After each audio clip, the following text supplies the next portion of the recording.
10 seconds remaining. 5 seconds remaining. Alliance's turn to pick. Puck!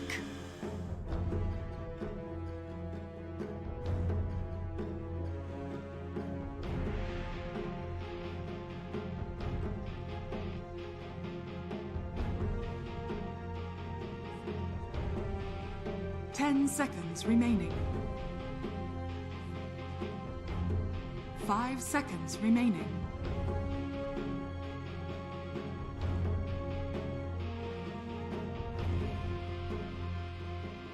Radiant team pick.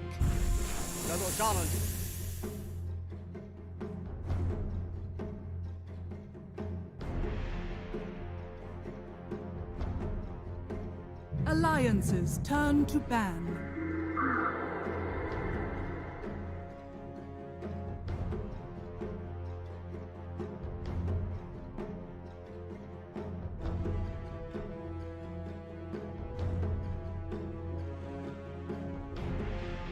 Ten seconds remaining. Radiant team Alliance's turn to ban.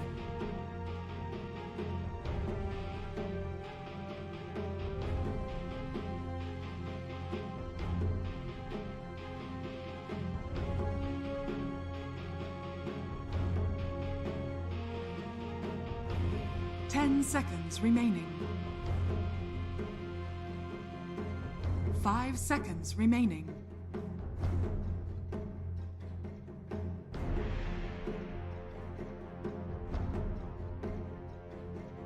Radiant team ban. Alliance's turn to ban.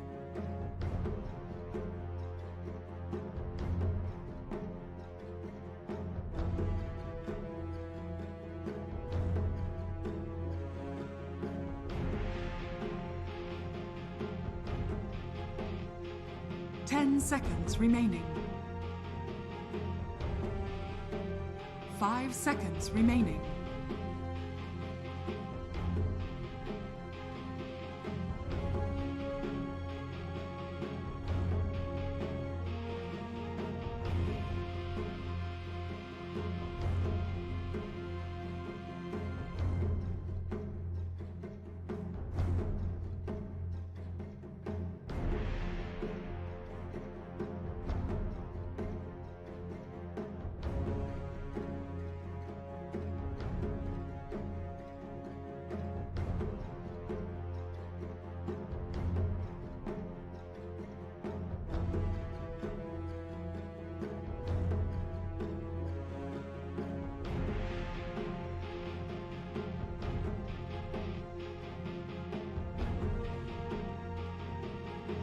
Radiant team ban.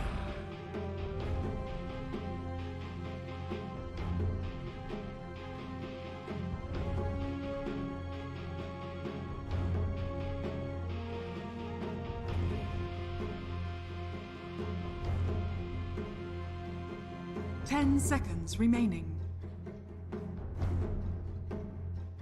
5 seconds remaining.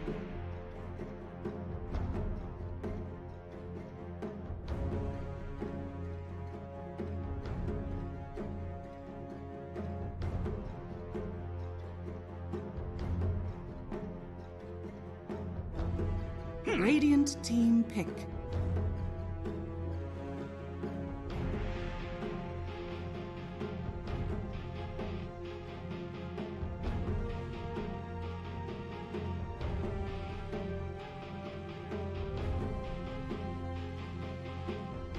Ten seconds remaining. 5 seconds remaining.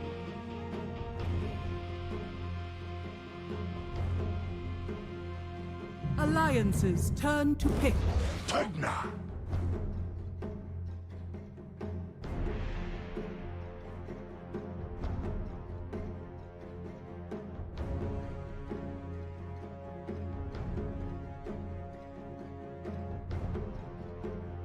Ten seconds remaining. 5 seconds remaining.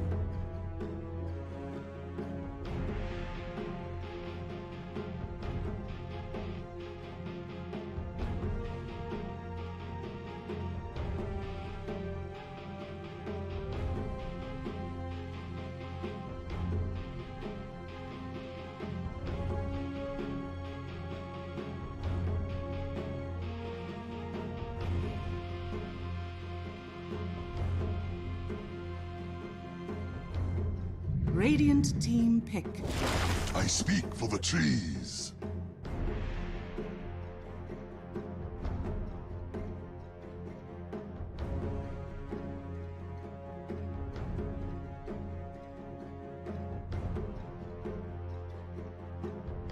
Ten seconds remaining. 5 seconds remaining.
Alliances turn to pick. Soul Warlord.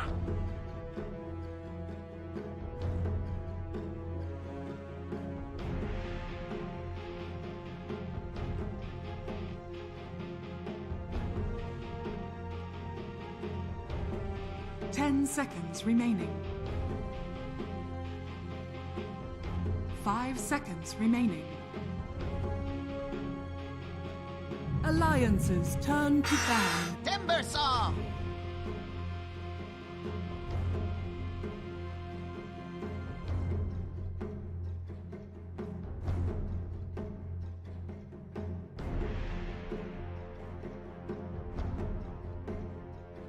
Ten seconds remaining. 5 seconds remaining.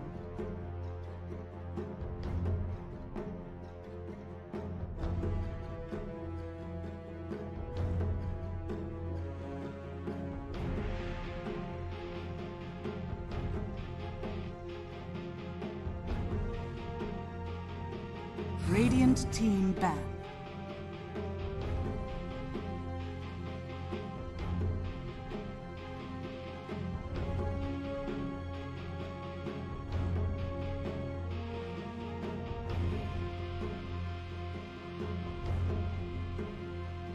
Ten seconds remaining. 5 seconds remaining. Alliances turn to ban.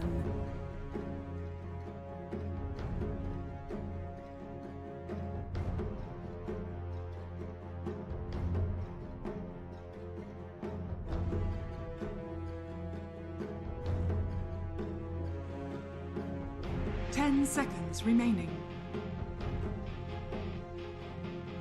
5 seconds remaining.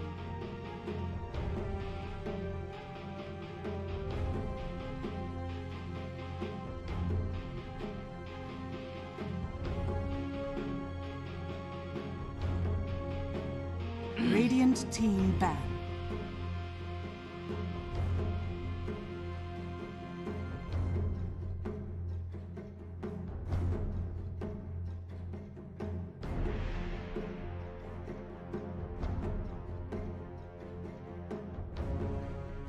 Ten seconds remaining. 5 seconds remaining.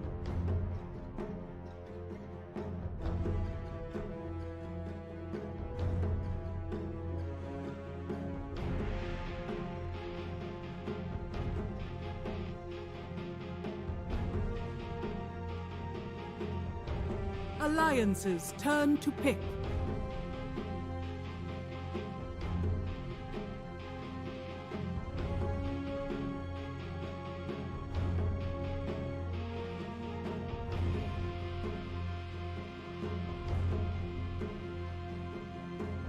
Ten seconds remaining. 5 seconds remaining.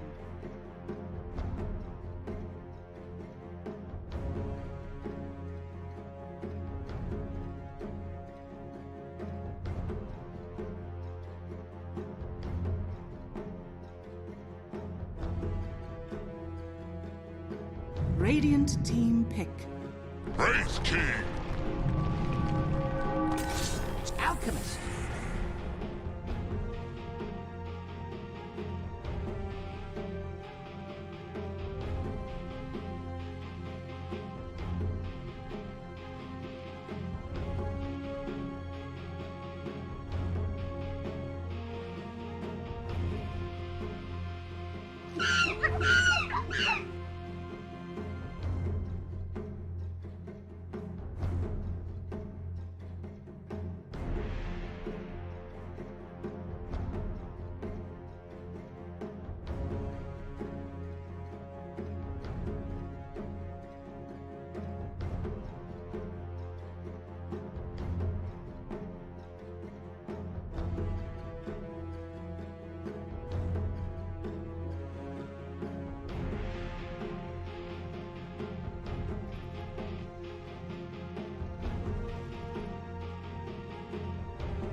Very much, Steve. Yeah, this should be a fun one, Fogged. We're going to get to see if NIGMA has a good answer against the all-powerful Wraith King. That final pick in particular, as Purge pointed out, it's going to be very interesting to watch this mind control off-lane Alchemist. I mean, tell me your thoughts, Fogged. This sort of hero, has it come to mind when you've been thinking about the potentials in this patch?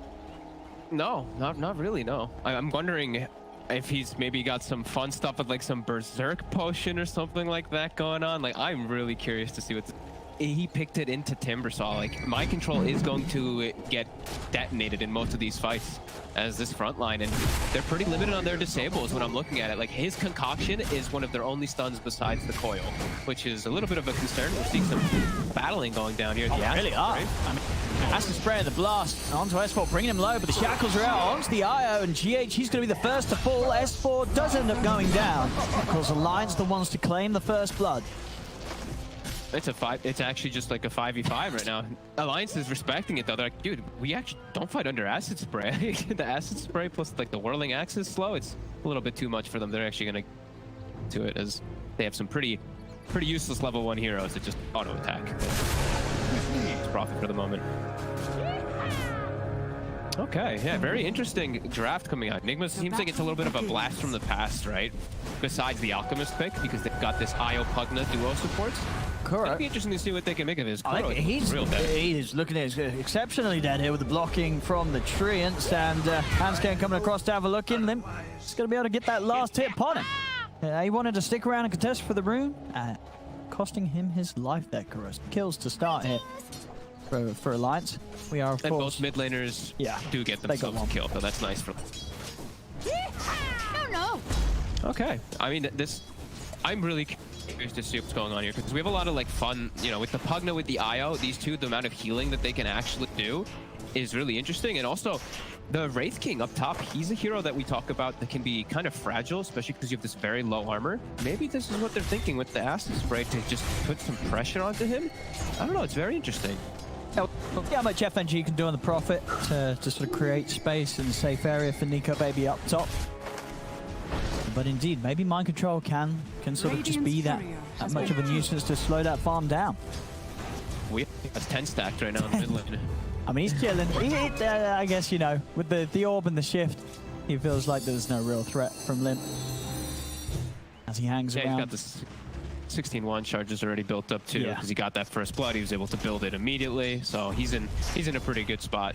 Yeah, he's doing a great job on the CS as well. 7 for 2 against the 3 for 1 on the first few waves. With him just being able to get to that mid lane a lot sooner than Limp was, with Limp spending time going for the Kuro kill.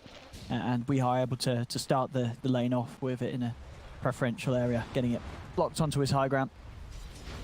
Yeah, these lanes actually look pretty solid for NIGMA. I was a little concerned at first, but they got these great matchups. The Puck versus the Bat Rider is a pretty good one. They have the Troll versus the Timber, so he's not feeling too pressured. Sure, S4 is he's gonna have some freedom down here to pretty much get everything, but the Troll is gonna be able to farm just fine, just like Kyle was meant to panel.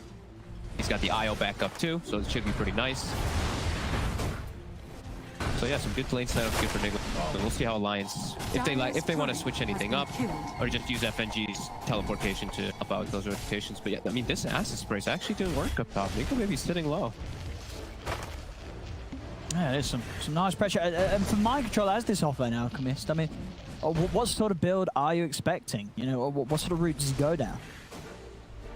I'm not 100% sure, really. I thought it was going to be something like maybe just giving some ags to people and stuff like that, but I'm not too sure. Maybe just medallion beforehand. Maybe he goes for a blink so they have some form of initiative besides the Puck. I'm not 100% sure. I've seen this like once or twice in pubs and oh, it's dead. FNG.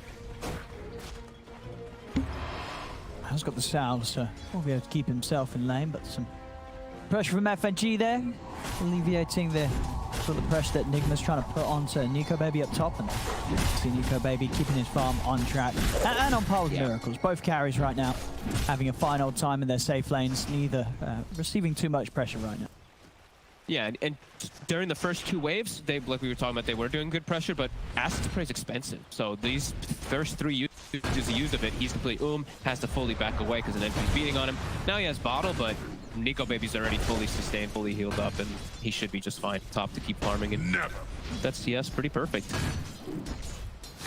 Seeing in the mid lane matchup, team to have the solid lead here. We are 19 for 3 against the 10 for 6. Down bottom, GH and Miracle looking to try and run down Hansken. Get the slow GH position to block him off and allow Miracle to close the gap.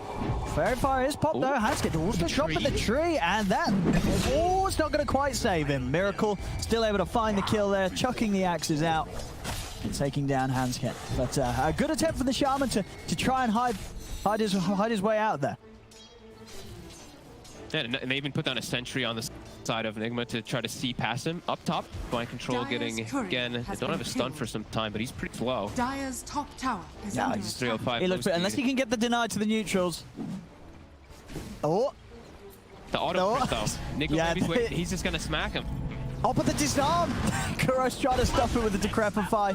It's not going to work, though. Decrepify comes to an end, and Nico Baby still able to take down Mind Control. Mid lane, Limp getting aggressive onto Weehaw. He's going to pop the stick charges. Does have a phase shift, but he's ticking down. Too many stacks at Napalm. Limp's able to burn him out. A big kill for Limp in a lane where Weehaw was coming out on top and farm. It's expected to have this. The Bat Rider kind of threatens these type of kills if you make a mistake on the Puck, but the Puck usually wins those last hits. Limp finally able to get down. And it is after the fact that Weehaw was able to get the rune up top and get boots delivered. It's huge, because if you look at Limp, he doesn't have boots. He didn't get the rune for himself, so he just persisted for that kill. What a miracle. He just, I mean, this Javelin, look at this build. This straight branches, circlet. I'm getting a Javelin. I mean, it gets him the kill there. Having that extra bit of damage proccing. You know, he doesn't do that with any other sort of itemization here at 5 minutes in, but Miracle, with this straight Javelin rush, able to solo kill the Timber like this. Mid lane GH, he'll go down. He shows his face, the Bat Rider. And yet, I mean, this Javelin build, this Rush Maelstrom is going to be pretty cool, honestly. Of course, because he's playing versus the Timber, it's so effective, but he's playing with an IO. IO amps spell damage now when he's tethered up, so this Maelstrom it's gonna be pumping damage in the fights if he is tethered. That's kind of cool. Maelstrom really is sort of just back on the menu across the board, it feels, in this patch, right? A lot of carries seeing this as this is back as the item you get as it's sort of everything, right? Fighting, farming, it does it all. And it's back in a good position now, this patch. DD Rune. Spawns who's going to be able to grab that. Handscan in position to stop. We are going for it, but does still commit to try and take it. That's going to cost him his life there. Nice move from Handscan. Ready and waiting for Weeha to jump for the rune, and able to get the kill, and just really propelling Limp's game. Limp now 4-0-1, dominating on the mid-bat round.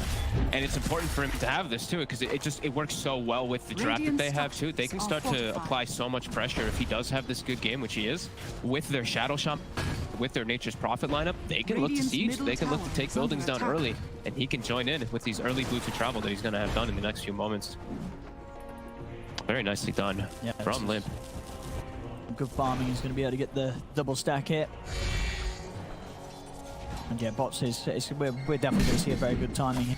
And unless NIGMA's able to make some sort of movement towards the mid or invade this jungle and find Limp, but with the heroes they have, I don't really see that happening, right? Limp's going to be pretty unpressured.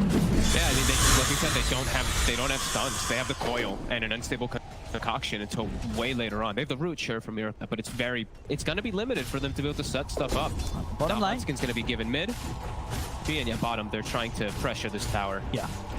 Weeha can find the coil and they can move Miracle into position. They should have damage to take down S4. And it's taking a bit of time, and S4's playing it safe, not allowing Weeha to be able to close the gap in on him. So careful. Look at that positioning. Just drops the chakram in almost max distance to try to slow down this wave. Yeah, he knows. They're pinging it. They look like they probably want to slow this down. FNG is actually the one pinging, so he's captain, maybe making a call here. He's actually going to make the call to go mid and pressure that one with Han instead of trying to stop the pressure down bottom. Be careful.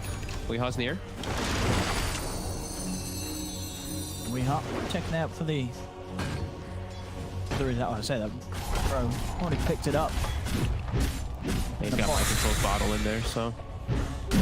I'm really curious to see what Mind Control is going to build up. It's still early, so we don't get to see it yet. He's got just like phase boots, and I'm wondering if he's going to go for buffing up his troll. I think that has to be the case. Yeah, you can't go greedy, right, as the offlane out. No. Can you? It's got to be some sort of utility item to help the team, whether it be the early auras, as you say, something to directly place upon the troll. I hope it's Burst Potion. I don't even know if that thing's good. It doesn't seem that great, but it's cool Dispel and some 400 heal over 10 seconds. So, I mean, if he throws down the IO or I don't know, like, we'll see. We'll see what he ends up. I've yet to see a Berserk Potion. That's bottom. They're going to go for it. Dream Core down. They're able to find S4. Miracle. He's in.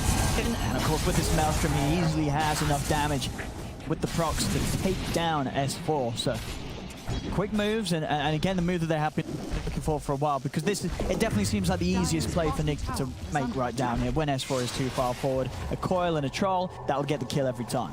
Yeah, they gotta. Limp has to start making the action down here. Bat Rider versus Troll, you have such a good. I mean, they know he's got no ult now, right? They know that Miracle went on the aggressive onto S4, so he is weak. He's not got anything to save himself, and with the lasso drop from Limp, they'll be able to find the kill in return for losing S4 earlier. I was about to say too, he doesn't have a Coil Blade on. Troll versus Nature's Prophet immediately queues it up right after that move. So, go baby top. To get Mind Control. Mind Control's getting some nice gold out of these skeletons right here, just running in circles. But he will survive. So we yet to reveal what he wants to buy. Oh, we are going to have the Radiant's middle just coming in. GH. Diagram just maybe setting up in case there was going to be any altercation around these 10-minute bounty runes, but in case we're able to claim that too. And he can bring Miracle back to save his TP as well, so he doesn't have to waste it for bottom. Now Miracle's gonna have a TP available if they make a play elsewhere. So that's kind of a cool move by GH. FNG up in the ult, looking to get some type of aggression here. Miracle does have a chance up again. It's hard to make a move into these three with Alliance having the numbers. More TPs coming in from Nick. We want to try and fight this. Hanskin's out with the TP. We drop the coil. Able to find the Shaman in the trees. They'll take the kill. Well, not the biggest, but a kill nonetheless. At the same time, bit of a dive coming in mid to S4.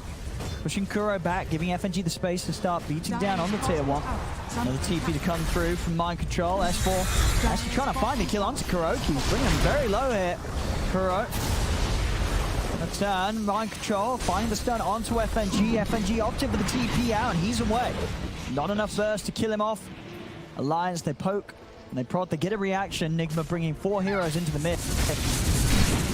Do keep their tower alive. All the attention away from Nico, baby. He's able to just get this absolute full free farm during all of it. So you see that NIGMA, they really want to push forward to get something out of this rotation. Now we're seeing the gold here for Nico, baby. So the straight phase into the Radiance rush. No Midas in this build-up today. As, yeah, he's definitely getting away with it. 2,600 gold in towards the Relic, 11 minutes in. Some solid timing in that. Now going down here, certainly going to help. Kuro at least able to find the deny. So that's there for the relocate to come in onto Nico, baby. See what sort of help he gets coming in. And it's already a TP. They're starting to back away, and he gets popped by the Wrath there. Radiant's top tower. Squishy Pugna getting hit by one of the last bounces. Done by FNG. And action here. S4. Drop of the coil. S4, what sort of help has got? He has got it. Limp's here with the lasso. He's able to drag Miracle up onto the cliff. Miracle has been tethered. A bit of heals coming out for GH, but it isn't enough. Miracle goes down. GH also in trouble here as he's trying to run. Nico baby's made his way over to the mid lane to get involved, and he'll claim the kill. The crit comes out. As Alliance 10-5, 3k lead. Some of the moves from NIGMA being punished in bottom. These boosted travel, he's just ready to go anywhere that he needs to. Mind Control does have the ultimate. An extra bit of a boost to help him run away. Limp's going to still continue to try and chase, and with the Firefly, he's going to have the damage to get the kill. He runs down Mind Control. He's going to be able to pick up another. Limp 7-0-2 on this back. He is absolutely owning, just moving everywhere, just getting every kill for his team, and it's such a good game for the Bat too. Like versus the Troll, as we've seen now multiple times, it's always going to be the case. This Bat Rider versus Troll, always one of his kryptonites. Yeah, Limp is really proving that right now. 4k advantage. Nico baby just pretty much has the Relic done. They even have their Vlads on their support. The 5 position Nature's Prophet. This is good stuff for Alliance and exactly what they drafted them. You know, Nico says, as the panel said, it's very wonky, it's very different. Soft lane out, he's got the blink, so that is going to be the case. Okay. Some extra form of initiation, but see if it's able to do much of anything, because they are really falling behind. Yeah, it's just been a few sort of rough movements from Weehar the last few times. I mean, you know, if they're dropping that Dream Call to try for the kill on S4 and they don't actually get it, you know, it's going to hurt. They've got to find some big play with the ult, and they're going to try for it now. Smoke up from NIGMA. You gotta try something, because he's also, look at the levels. Weehar just hit level 9. Limp is about to hit 13. So, you know, he's gotten some coil kills, but it's been mostly on like supports and stuff like that. He needs to get a bigger one here as they run into the Wraith King, but that's not the target in this area that you can go for. Radiant's Just gotta let him be. tower is under attack. As Nico baby, he's got the goal for the Relic now. So Relic secured here, 14 minutes. On bottom, GH Hand Miracle again. They're getting Hanskin. I mean, he's the one that's been, well, he's sort of half the deaths here on Alliance's side. Not that Alliance is going to be too bothered about that at all. I'm more than happy for Hanskin to die out in these risky positions, as long as their carries are getting space, and they really are. I mean, sure, S4 earlier did suffer those few deaths in the lane, but now with the Hood and the levels, he's a lot harder of a beast to tackle. We saw, you know, previously that attempt with Dream Coil, it wasn't enough. Any sort of backup that S4 gets, and he's going to be fine, and he'll always get that with FNG and Limp having that ability to easily TP around the map and be there to build up the numbers. It's not very easy for NIGMA to just drop all their ults on one hero and expect to get it before a reaction's there from Alliance. No, definitely not. And it's so scary with how farmed Limp is. It's a bot's BKB back with other small items. Level 13 is 15 minutes in. Like Miracle's level 10. He has so many opportunities now to go for this Troll, and has no worries because not only they're very limited stuns, but because of that BKB too, he can just beeline at them. Yeah, they're coming in with this wraparound alliance flip. Looking to split them up there with the bounce, able to break the tether, grab Patrol over towards the side. Hex as well from Hanskin to make sure that Miracle is not going to get joined across immediately. GH still finally able to find the tether as the Hex comes to an end. Miracle having to pop the battle chance early here to survive and stand his ground. S4 is able to chain away though. They do still get the 2 kills in the backlines. Mind Control cleans up 2. GH, tether out to the side. The heal as well from Kuro. They're keeping GH alive. There's S4 and Limp. They're trying to chase. Not going to be able to get the catch on him anything else. And Mind Control, he's got another concoction building up. See if he's able to get in range. Not quite able to do so. Can't close in with the blink. So good kickback from NIGMA. They, of course, do still lose Miracle, but at least this time round, they are able to take 2 kills with them. Mind Control getting the kills there. And in terms of the builder, he's just going straight for the BKB after the blink, making sure that at all costs he's going to be able to frontline in these fights and get off these big concoctions without Alliance being able to trip him up with the disables. Okay, that's cool. It also protects him a lot versus S4 because Alchemist is, as we all know, your food versus a Timbersaw. So that'll give him a little bit of protection, and he's maybe feeling like it too. Because what is it? It's 3 deaths now for Miracle. They see all the attention's being put on him. And during all this, they killed the mid tower and they killed the bottom tower. And Nico Baby, like we said, having absolute freedom. Radiance next, chilling. That's and it's the Wraith King. This hero has been talked about. Does pretty well in this patch. And Nico Baby having a pretty textbook beginning here. 2-0-1 and all the space in the world. Doing it one-handed as well. Dire's top tower is falling. Let's see. Looks very, very chilled and relaxed, Nico Baby. I mean, he feels it. He knows that this opening couldn't really be going any better for him as the carry. And he's also going to be well aware that his team has done a pretty good job of slowing down Miracles with the attention that they're sending his way. Yeah, I mean, he better be, you know, just pat on the back to Limp. Performance so far is 7-0-3. Limp getting close to an Aether Lens as well next. So even further forms of catch, maybe building into an Octarine later on. But yeah, they're getting a bit more out of the map. It still does feel on the side of Alliance, and I'm wondering what NIGMA's next timing is when they look to do something, because Weehaw continues to fall further behind. Still only level 10. Saying Batrider up to level 15. Pretty much having the Aether Lens complete, Limp. Interesting. System flow of items coming out from Limp this game. He has not been slowed down at all. Doesn't feel like much of I mean, Alliance is literally just playing the super farm game right now. Everyone's hitting somewhere on creeps. Enigma's not actually able to really pressure them at all. But they're heroes, like we said. It's no stuns. It's really just like the coil has to be there, the Alchemist has to be there for them to make a play. Yeah, and on NIGMA, I mean, yeah, Miracle, despite the 3 deaths, he is still farmed. With this quick Maelstrom that he was able to get, he's getting the items out, SMY, and looking for that BKB next. Top lane, Weehaw has been caught, but Concoction does come out straight away onto Shaman. Gives time for Weehaw to jump off to the side. S4 tries to chase, but he won't be able to finish the kill. Now S4 turning his attention back over towards Mind Control. The Chakrams out. Nico Baby's in with the crits. Mind Control trying to run. He's going to have another potion ready to throw. Builds it up, chucks it over towards S4. Miracle in on top of the Timbersaw. Flame Break knocks him away from the Timber, though, providing space for S4 to time. Actually bursts down Weehaw, ends up on the front lines. Another kill for Limp, and now Alliance, they're going to just try and chase NIGMA out of it. Miracle and Kuro, they've sort of been left behind here.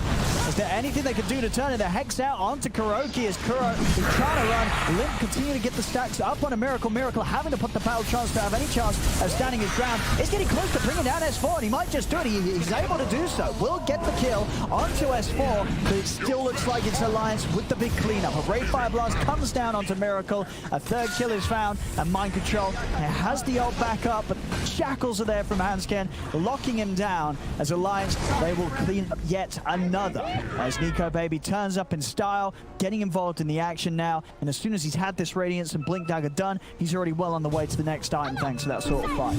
Look how much damage he did at the Wraith King. 6,100 damage done by Nico Baby there. As soon as the Batrider turns up, it's full panic from NIGMA just trying to get away.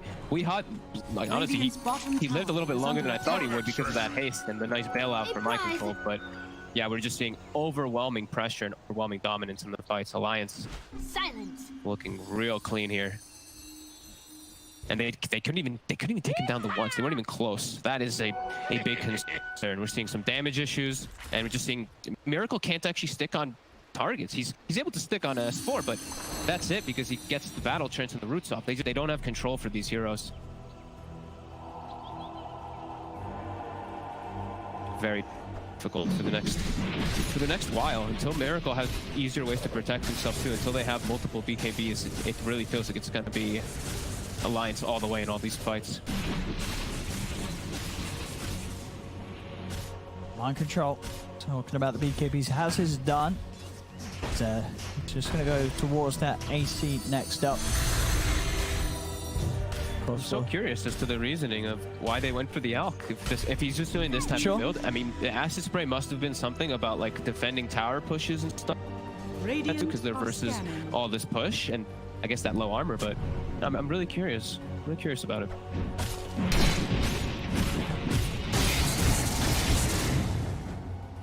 Alliance setting up for the tier 2 bottom. NIGMA. Radiant's bottom tower is Yeah, under attack. push they could bring in and return up top. No, nowhere near as quick though. As that of Alliance with the boards getting dropped down. Tier 2's taken out. The concoction, mind controls. You want to go for this? He does. He's in, but Hanskin is ready and waiting. They've got the chain locked down with the hexing with the shackles. There's going to be no chance for a BKB usage from mind control. As I mean, hunting for Nico Baby with the relocate bottom after they pulled heroes up top, but I mean, Nico Baby's sort of standing there. He's like, okay, I'll fight. He just turns. I mean, GH of course will relocate back out of there, back into the hands of Hanskin and FNG. But just a bit of a split up mess there from NIGMA, costing them a couple of lives. And again, putting them in a position now with 2 heroes down that they've just got to avoid the lines. Miracle, he's going to be found. The silence coming out on the 2 of them. There's a buyback from GH. To sprout out onto Miracle, he cuts his way back to safety. Will try and turn towards Nico Baby, but the stuns are there. Into the Lasso. They drag back the troll. They're able to take him out. Miracle's down for 50. The shack to GH. He brought back for this. And he's dead straight away. Nico Baby moves towards the high ground. He's forcing them back. Mind control's going to step forward, but he can't do anything against this Wraith King. Nico Baby goes in over towards Kuro. They get the Wraith King the once, but he's back with the second life. Nico Baby, and the fight will continue to just considerably go in favor of Alliance. If they take down 4 or 5 heroes, with include GX dying the twice, and they're ready to just go high ground. It's 23-9, 15k lead at 23 minutes in. And you know, I sort of asked the question at the start: do NIGMA have a plan against the Wraith King? This wasn't a great plan. No, it's not. I mean, the Wraith King, Nico Baby's having this whole free time, but I mean, Limp is just, I think they have a plan for this back. Limp is just literally taking over the whole game. All of his lassos have pretty much led to a perfect kill in those situations. He's just ruined Miracle. It's 5 deaths, and I think, what, 4, maybe even 5 of those are lassos. He's just every single time getting grabbed with Limp. He's been getting it perfectly, and in a game as well where he's been doing it very nicely around, you know, the movements of GH. You know, GH trying to do his best to sort of help Miracle live through it all, but being able to separate them very nicely. It's sort of him in the combination really with Hanskin. Hanskin coming in with some very nice hexes and shackles to just make sure that NIGMA's not really able to help each other. A perfect job of prioritizing the individual targets and stopping NIGMA from being able to get a team fight together. Yeah, and it might be the more common build now, of course, for Limp, you know, that bots BKB build, but just how good it is, right? Instead of like a bots blink or something, or that's made a more old meta thing, this build just is destroying. The lineup is, they're smoked up looking for this head-on fight. BKB on Miracle. Let's see what they can find. Mind control, he's going to start things up straight away with a big concoction onto the Timbersaw. Have they got enough damage though? Lasso being used to drag the Alk off to the side on the backlines. Nico Baby is straight on top of GH. GH trying to get off to the side. He's able to get out with the relocate. And just a 4-days fight, but the rest of the Alliance, even just to the 4 of them, they're going to continue to push on. Mind control being focused by Nico Baby. Will manage to turn, drop the concoction, holding back the Wraith King. S4 does get taken out by We Are jumps in that final bit of a burst. They brought down the Wraith King at once. NIGMA, can they do it a second time? They're looking towards him. Another concoction's there from mind control. The stun lands, and they'll bring down the Wraith King. FNG trying to escape, but the silence comes out from Weeha. NIGMA punch back. Okay, all right. We were just giving the hype up for Lady. He actually lassoed the Alk, and I think it gave Miracle opportunities to really go berserk in this fight, and they split it up so nicely. They actually were able to isolate this Wraith King on the south side after taking out S4, and Miracle, he actually just goes straight into the This huge for This BKB. Yeah, straight into the pit. No contest here from Alliance. Alliance losing a serious chunk of the advantage that they've built up in this early mid-game. As NIGMA still playing on the back foot, but closing that gap with that sort of fight. Man, look at that immediate tip from Kuroki on the limp, like right after the lasso does go out too during the fight. Yep. Okay, back in the game now. Miracle keeping up with that farm. He still has a couple cores that are pretty far behind. They need to keep this up. They need to get another couple fights like that successful, and they could actually turn this one around. I mean, what do you think sort of changed up Limp's game plan in that fight? Why do you feel that he felt pressure to go for the lasso on the Alk rather than save it for the troll situation like he has been doing previously? I'm not sure, to be honest with you. They were both like standing right next to each other, and it was like maybe he tripped up, honestly, because I felt like that was a pretty clear one where he was going to lasso Miracle and pull him very far out of the fight. Considerable swing back towards NIGMA after that, closing a big bit of that lead, as you can see here.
Kuro has some TI3 flashbacks right there. Of course, we're going to break down the entire game after the break.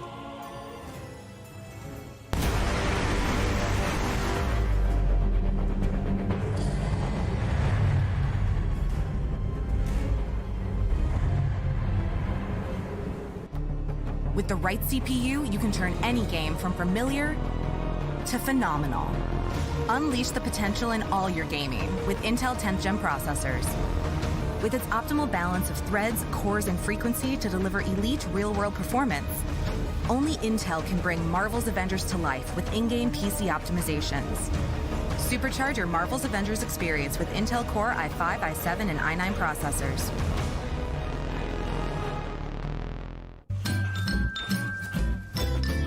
You ready? Huh? Hey, easy boy, huh? You ready? Huh?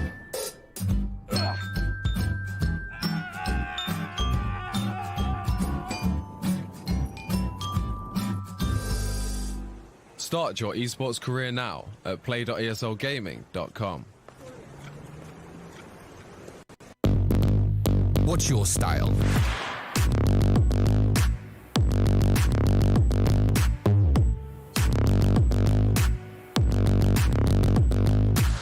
Get your merch at shop.eslgaming.com.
so, they need Limp to play like this consistently.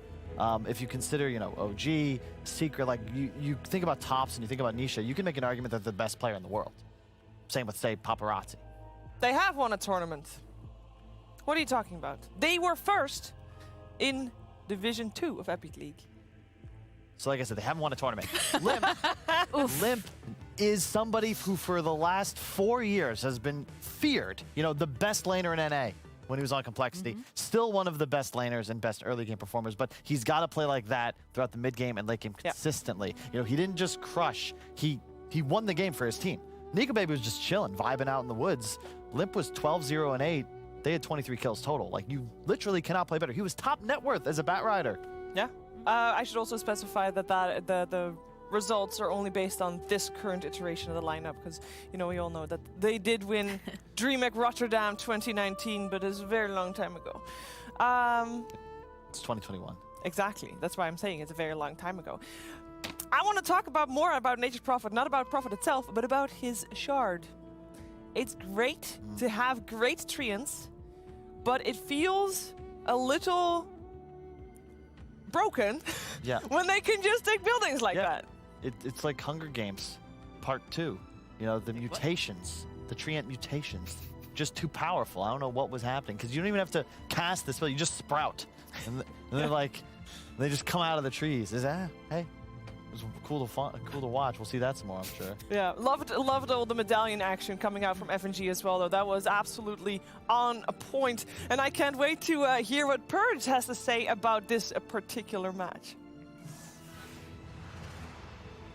Hey guys, I wanted to talk over why Alchemist offlane is so bad and why I think it was a huge reason that NIGMA lost their game. So, and the first level, Acid Spray is really effective. -4 armor, 20 physical damage. When you're fighting, like even against reactive armor Timbersaw, it ends up increasing your damage a lot, and you get some nice kills. But the problem is that when you get to the lane and start using it against the carry, it is effective for the first couple levels. It zones him out. He doesn't want to take these hits because he's going to take a lot more damage. But as time continues, this doesn't feel as effective. And the problem is that you're kind of trapped into getting Greevil's Read at level 2 so you can increase your gold gain. But then Alliance on the other side has an actual support that's meant to harass heroes. And at this point, Alchemist can't do anything against that because he doesn't want to get his stun at level 2. He'd have too many mana costs between Acid Spray and Unstable Concoction, and it's made worse by the fact that they fit a Pugna here as his 4 position. If they put a hero that has like a stun or something that can pressure and get kills, you can buy like an Orb of Venom or something like that on the Alchemist, so you can actually contribute to some of these kills. But effectively, FNG is able to zone 2 heroes by himself, and usually a conventional carry who's good at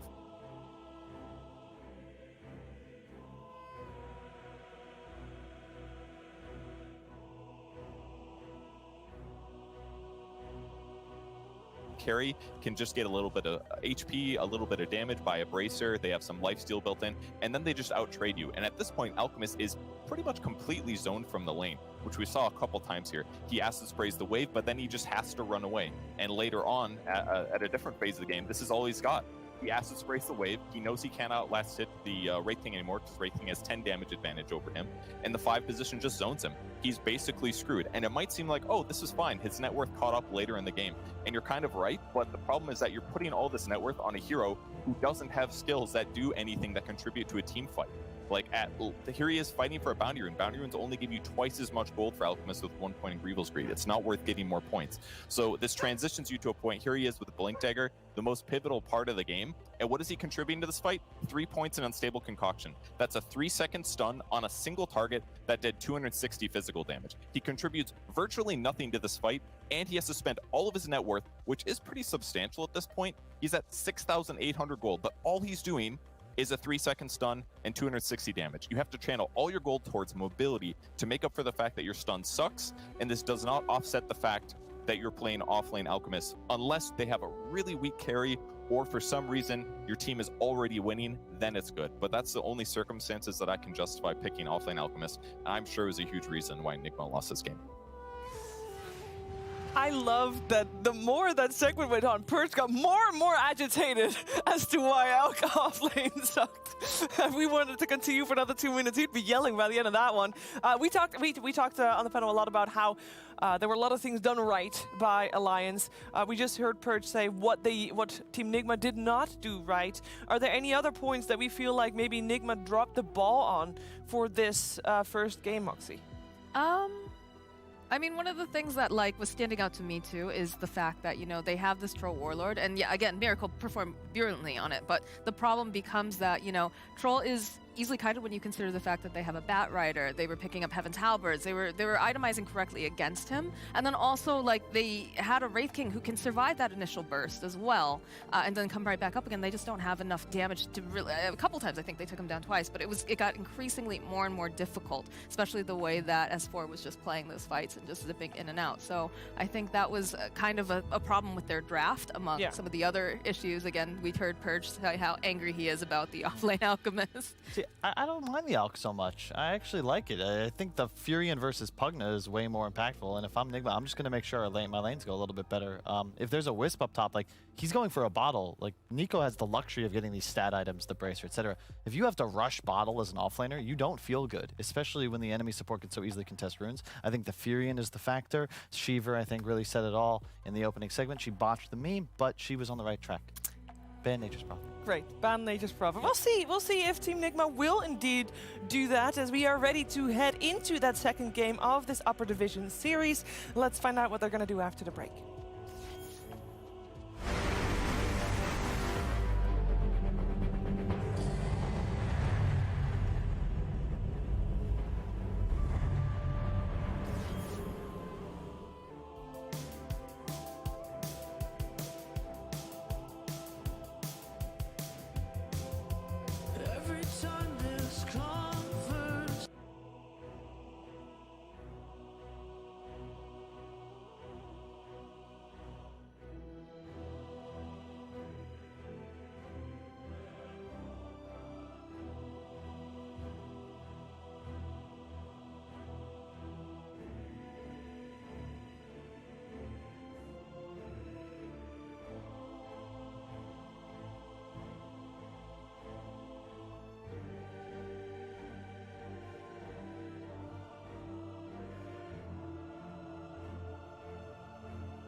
5 seconds remaining. Alliances turn to ban.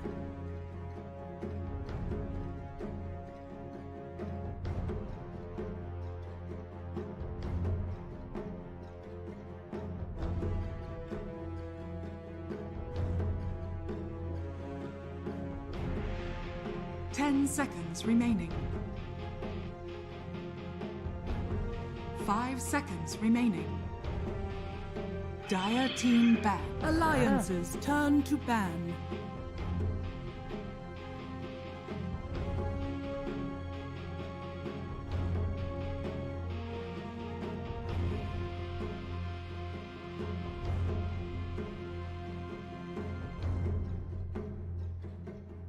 Seconds remaining. 5 seconds remaining.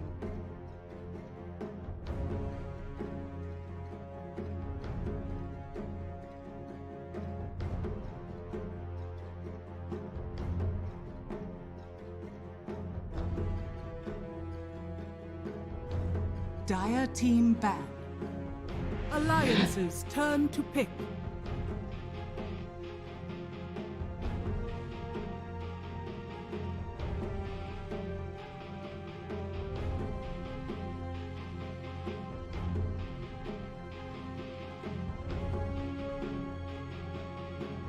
Seconds remaining. 5 seconds remaining. Dire team pick. Bad Rider!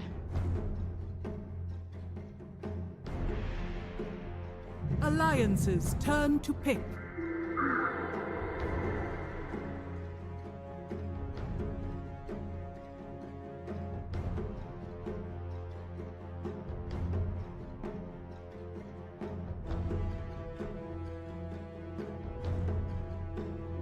Seconds remaining. 5 seconds remaining.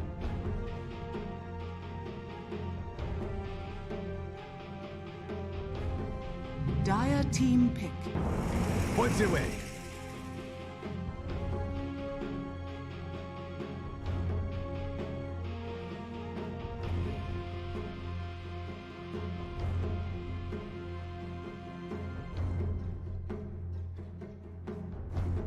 Seconds remaining. 5 seconds remaining.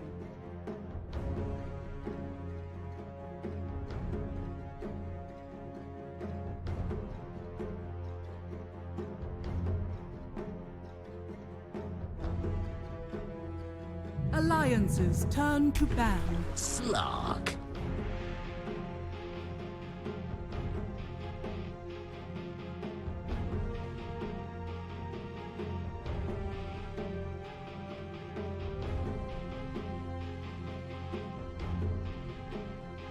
Seconds remaining. 5 seconds remaining.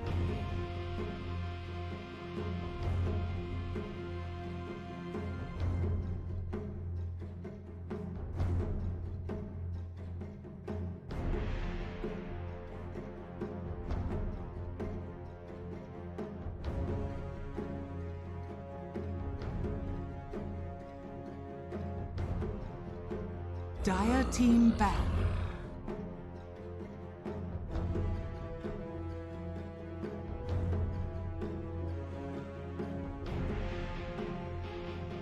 Alliances turn to ban.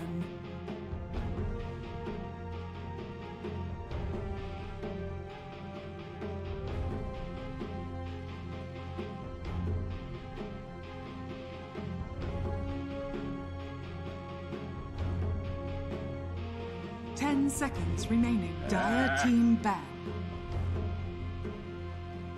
Alliances turn to ban.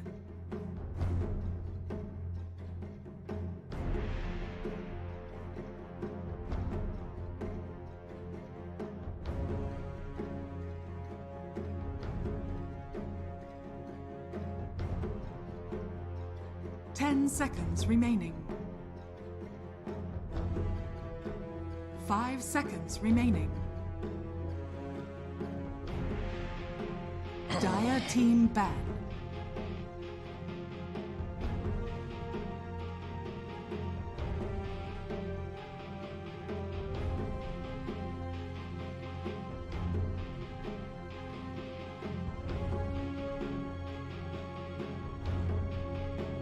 Seconds remaining.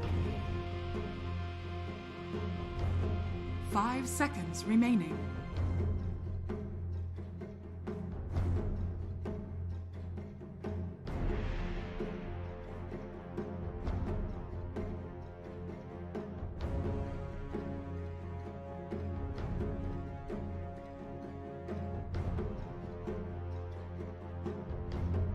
Dire team pick.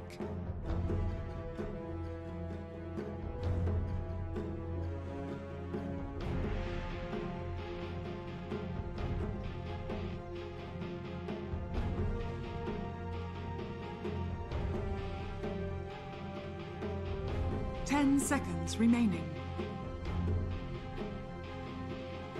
5 seconds remaining.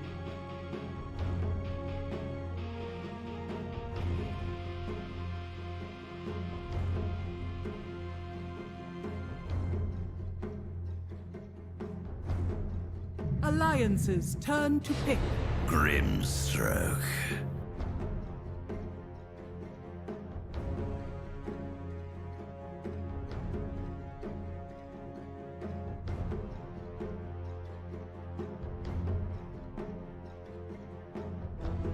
10 seconds remaining. 5 seconds remaining.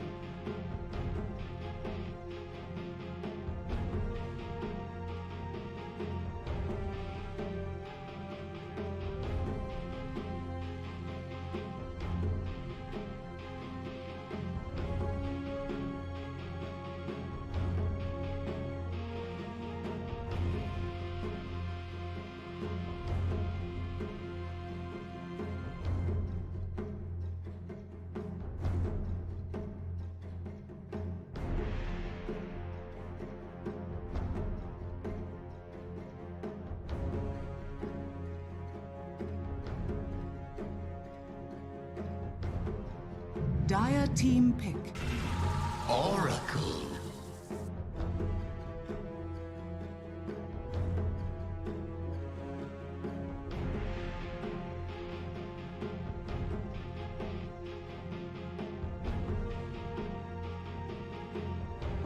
Ten seconds remaining. Alliances turn to pick. Bloodseeker.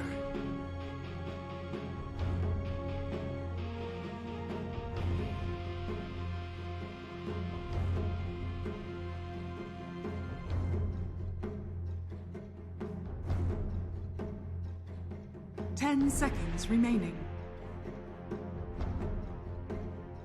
5 seconds remaining.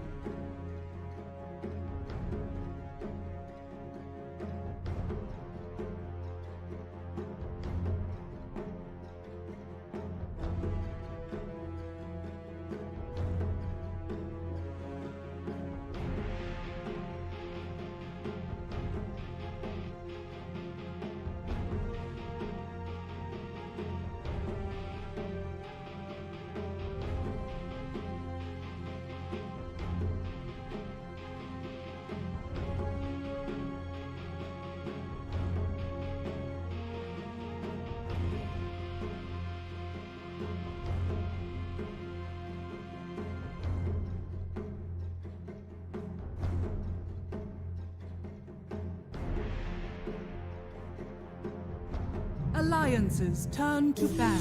Dark Seer.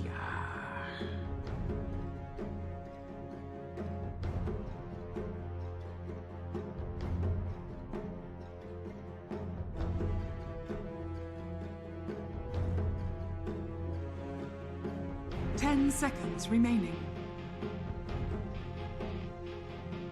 5 seconds remaining.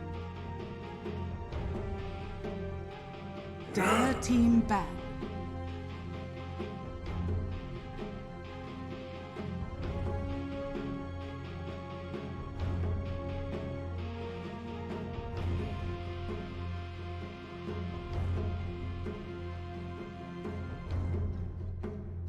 10 seconds remaining. 5 seconds remaining.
Alliances turn to ban.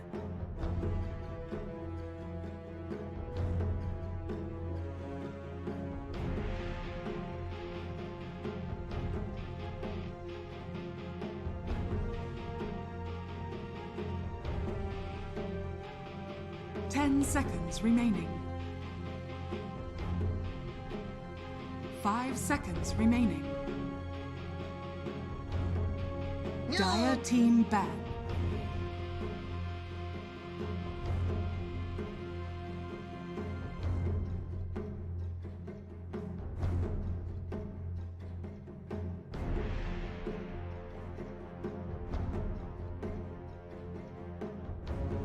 Ten seconds remaining. 5 seconds remaining.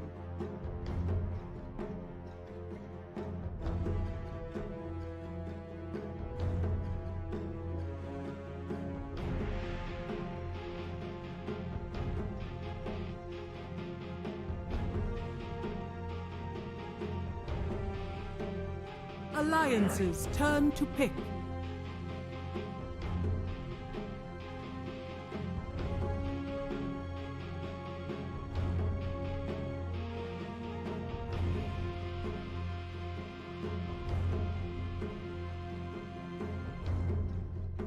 Ten seconds remaining. 5 seconds remaining. Dire team pick. Praise King!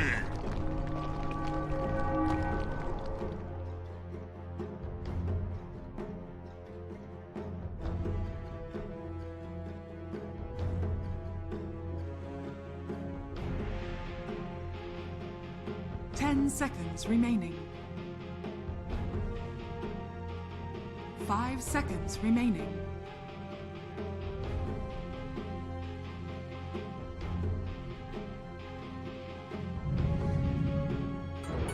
In the spirit. Choose your hero.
Prepare for battle.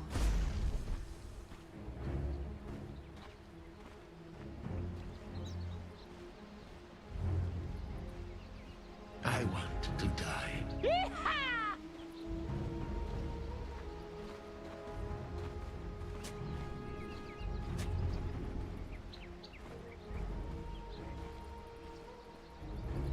Thank you very much, Steve. Yes, game 2 ready to go now between Alliance and NIGMA. Fogs, we're seeing that Wraith King come through yet again this time round. You know, it was that last pickup. It was left in by NIGMA. And as the panel pointed out, must, of course, be because NIGMA didn't really care. They feel they've got a good plan against it. Do you agree? Do you like this draft from NIGMA this time round? Yeah, definitely. I mean, it's a really solid. When you pick the Slark in the first 2, and he's really not. I feel like when I look at the enemy draft, he's not really still addressed, and it's Miracle playing it. You know, you have to be feeling quite a bit better for it, and they have this multiple different ways to buff him up and just to amplify him. They even cover him. I love the way that they picked the Bloodseeker in this spot this game too, because I think that Alliance could have even taken it for themselves versus the Slark, so they kind of denied it. They've set Miracle up for success, and even more so by now, putting him in the mid lane, having the Ember dodge that matchup. Yeah, this is something that I really like. Slark in the mid lane, it's just one of those heroes that it feels like the levels are so important that you're getting the 6 as soon as you can, so you're at that status where you're just a very hard hero to kill. Is excellent, and getting the matchup that you know you're going to be doing fine in is perfect against Limp. I'm sure Limp's still going to try and do his best to put the pressure on, but Miracle, of course, just able to play safe, having that ability to remove the stacks of Napalm, and having that leap to get himself out of harm's way if Limp does get aggressive. Yeah, it's like we said, they've set up Miracle for this success, and we'll see he's going to be able to accomplish it. We see they put the Grimstroke bottom. I think this is just so that they can like just actually spam the wave and secure range creep. Bloodright plus this Stroke of Fate. Sure, he's up against the Oracle, who's going to be able to dispel this Ink Swell and stuff like this down bottom, but I think that's not the point of what they're doing with this lane setup. It's just to force the waves in, make sure mind control gets as much as possible, and that they're just nuking Nico Baby and having him have a little bit of a tougher time. And top, they have the sustain, right? The Isle versus the Darkseer. He's going to be able to just keep Weehaw nice and healed up. If in combination he goes for Flame Guard too, they'll be able to sustain very nicely. So nice lane setup here by NIGMA. We'll see if they can actually slow down the Wraith King, and if these lanes actually do end up working out in their favor with this Bat versus Slark mid. Yeah, for sure, because last game we did see Nico Baby get a very free opening to the game, but quick timing on the Radiance rush. See if NIGMA's able to slow that down a little bit more this time round. Miracle's doing excellent right now in that mid lane. 3 denies. He's going to be able to get always those last hits versus the Bat Rider with this great base damage advantage, and up to 17 wand charges too. Nice Hanskin. Poking around with the 2 of them. Please. He gets the range creep denied. Nice. He is able to at least still take that away. Will lose his courier for it though. Not quite keeping an eye on his courier movements. Yeah, she's able to. Oh! And they've got TPs though. They have got TPs, but still being forced to use them there. Cute little vacuum from Mr. S4. Well, now, I mean, if they die. Yeah, now they've got to be careful. If one of these 2 dies, oh jeez, that would be devastating in the lane. And it looks like it's going to be a Falcon Blade rush for Weehaw in the safe lane. So we saw quite a few of them in the first series of the day. If people weren't tuning in, we had a Medusa go double Falcon Blade. So now we're seeing, this Ember Spirit too. Kind of cool. GH. Do have the change to hold back the 2 of them. Both of these heroes have to be very careful. Ooh, he nearly gets it. 1 hit away from dying there then. Miracle really bullying him back. How we doing the regen? Still a few tangos on Limp, but yeah, low on the HP and low on the mana. Miracle going to continue to have very good space in this mid matchup where, yeah, he's really making the most out of this advantage he has in the hero versus hero. Yeah, Limp's got his bottle now, so he can get some of that extra sustain going. But yeah, he's looking good for Miracle right now, and I don't think that this Bat Rider is going to be able to pressure too much until, I mean, at 6 he probably can, but not until that point. Yeah, yeah, for sure. The big thing in comparison to the last game is that, yeah, Limp's just not going to, he's not going to have that sort of beginning that he did have against Weehaw, where Weehaw did struggle and Limp was able to find opportunities to kill him. unless he gets a really good power rune, right? Next 30 seconds, I think we're going to have to see Alliance. They have to make the move to check down round. If Limp can get something like a haste rune, that can be the perfect choice for him to try to hunt Miracle. DD would help too, just for him to get last hits in the lane too, to be honest, or that Arcane. He has a couple decent options. Cool. Having the brown boots ready to head towards one of the rune spawns. Gonna try and play it between the two. Who's gonna get lucky with the spawn? It's going to be top, so Miracle able to claim it. Make sure that Limp doesn't grab it. Even if Limp was able to do so, would have loved a bottle refill, but wasn't the scariest of rune. No, definitely not. Vision's still quite nice. But yeah, Miracle up to 5, Limp 4, and yeah, he's going to be massively slowed down. We're going to take a look at bottom lane. We see Mind Control does have this urn finished up, and they've been able to secure him some decent farm. They're not slowing down the Wraith King, but Mind Control has the same last hits. Is quite nice. Now though, Mind Control might be getting gone on. He has a raindrop. He's going to absorb some of the damage. Okay, baby. Down the stun, and with the Purifying Flames getting nuked very low, not quite low enough to fall though, as Mind Control continues to hide in the trees. They are continuing to try and hunt for him, but the Blood Bright's down, and that will force Nico Baby and FNG to sort of think twice about chasing onto the Bloodseekers. Mind Control by now pretty much healed all the way back up top lane. GH, he's going to be able to get the kill though. S4 tries for Weehara in return, but he has to surge and run himself away. So first blood finally going to NIGMA. GH also able to step across, grab that bounty rune, resulting in NIGMA getting the majority of those 3 against the 1. Yeah, 3 of them there, and we start to see what the build is going to be for Miracle. Makes a lot of sense. He's playing versus the Wraith King. He's got the Diffusal queued up already. It's going to be really nice. So now it's like so many benefits that it really is playing this Slark versus both Batrider and Wraith King. This is going to be just a very natural build-up for him. Yeah, they have. I mean, as you sort of said from looking at the lane setups, that they really are having as good as expected at the start here. Enigma 2k lead across the board at just this 5-minute mark with the matchups they have. Yeah, really liking it. Really liking how they did have all this set up. And now we have GH also stacking some camps too for when they do back up to the jungle and get that farm going for themselves. Yeah, this is perfect. This Ember top versus this Ember IO versus this Darkseer Pango just eat. They sustain right through and eat all that pressure. Invisibility.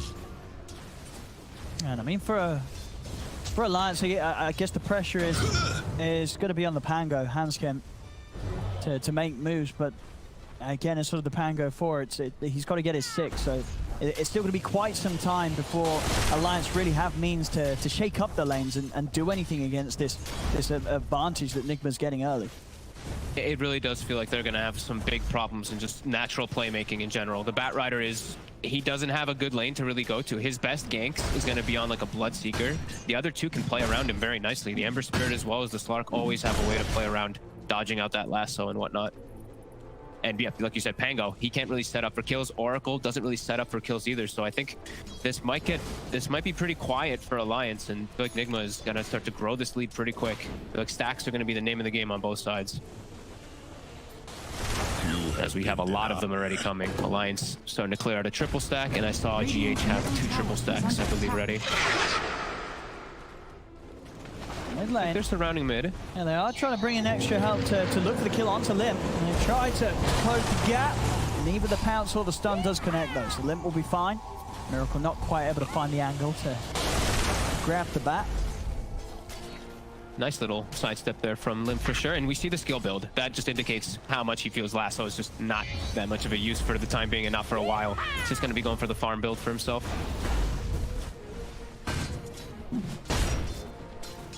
Of course, you know, whilst they are a couple of K behind, they're, bottom lane, Nico Baby's still farming fine. Ooh, nice jelly as well as a faded brooch. So he's going to be able to give the jelly to the IO and as well to himself on Miracle. And they can keep farming these stacks. And I know I mention this every time, but Tether does give that spell amplification too. So that Dark Pact is even more impactful when he's farming. Cleans them up there a little bit quicker. So this Diffusal Blade will come out at a very quick time this game. Yeah. And that's going to be pretty nasty. Those items that if you're able to get away with a rush, especially being the mid and having the levels that Miracle has, yeah, those moves are going to hurt. GH also, he's found himself a shovel. The best hero to get a shuffle on, Io and Oracle. So he's got that one for himself, constantly going to be getting salves to heal up, and they're looking for Limp again. Gold's just waiting on the side for an opportunity. A little far forward. He has got Hanskin by the side. Miracle's in. Limp trying to get away with the Firefly, but Miracle closes the gap. The Ink Swell stun connects. Even Weehart coming across to join in on the action. Take down Limp. And yeah, just sort of huge focus around this mid. You can really tell that, you know, after that last game, they're like, right, we've got to change things up and make sure that Limp is not able to come out with a repeat performance from the matchup that they drafted, and now for the way they're moving around this mid lane, they're really shutting Limp's early game down. We hop top. We'll be able to get that quick kill onto S4 with Kuroki's help. And I mean, I'm saying, like, I don't see how they can really make too many aggressive moves, especially if it's not Limp leading the charge onto a Bloodseeker, which he's now going to try to do bottom. They're just having to play a stack game. And nice knockback, but it's not enough. He's too speedy. This is a big concern. I don't know how. So they're going to have to pretty much wait now for, I feel like, Hanskin to hit level 6 and have to make plays with Rolling Thunder. Besides that, I feel like it's just going to be a full passive game for Alliance now for a very long time. I mean, Miracle is 600 gold away from this defusal. This is it's going to be such a quick defusal onslaught. And he's already, like, they're starting to make these moves. They have an incredibly mobile lineup because of this Io as well as this Slark with the Ember. And Weehawk, he's gone for the setup build. You know, he doesn't have the Flame Guard. He doesn't need to be doing the damage. The Searing Chain setup for all of these spells for his teammates is going to be huge. Speed the brush. See on the bounties again, NIGMA grabbing 3 of the 4. Having that better control whilst Alliance are to play very passive. Just not having the start to a game that's allowed them to have any sort of hero that's ready to make moves in response. No, they're like we said, they're still getting pretty decent farm, especially like Nico Baby as well as the Bat Rider, but they can't make moves, and they are falling further behind. The farming capability of just Io plus Slark is just way higher. They're just going to be able to snowball clear these stacks, and the pressure is going to start hitting right now. Miracle's got the defusal after this Centaur, and they're going to start running at Alliance. Oh yeah. Let's see how they're able to contain versus it. It's going to be a lot of pressure on Hanskin to really just salvage them, you know, versus these fights with the Rolling Thunder. Let's see where Miracle looks to make his first move. As any of the cores really are going to be an appealing target. So here we have it. Smoke up from the two of them. Let's see what they can find. They can hunt for literally anybody. That is the scary thing. While I was mentioning for Alliance, it feels like they're so limited on their potential for hunting. Miracle's just charged right in. They're hunting for the Wraith King. They want Nico Baby. Really big swing around to get the positioning for him. There we go.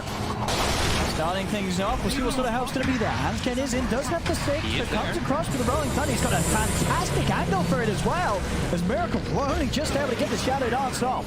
So we'll be able to run off to the side, but backups in for Alliance, as they're all here to protect Nico Baby and make sure that NIGMA cannot get a kill with that first reveal of the defusal blade. Good reactions, and yeah, Hanskin just having that level 6, that Rolling Thunder, as we've been saying, really the big ability that can slow down some of these attempts that NIGMA's going to look to kill. Yeah, he's so crucial. Yeah, like you said, exactly, we see it right there. He's in the right spot at the right time, and now they even swing Limp over to try to help out. Miracle still looking to continue this pressure. They're going to lose their ward, though, out of it, and they still have their deep ward placed. They did put that one down while chasing, and again, on Nico Baby. And he still wants to continue to poke at this.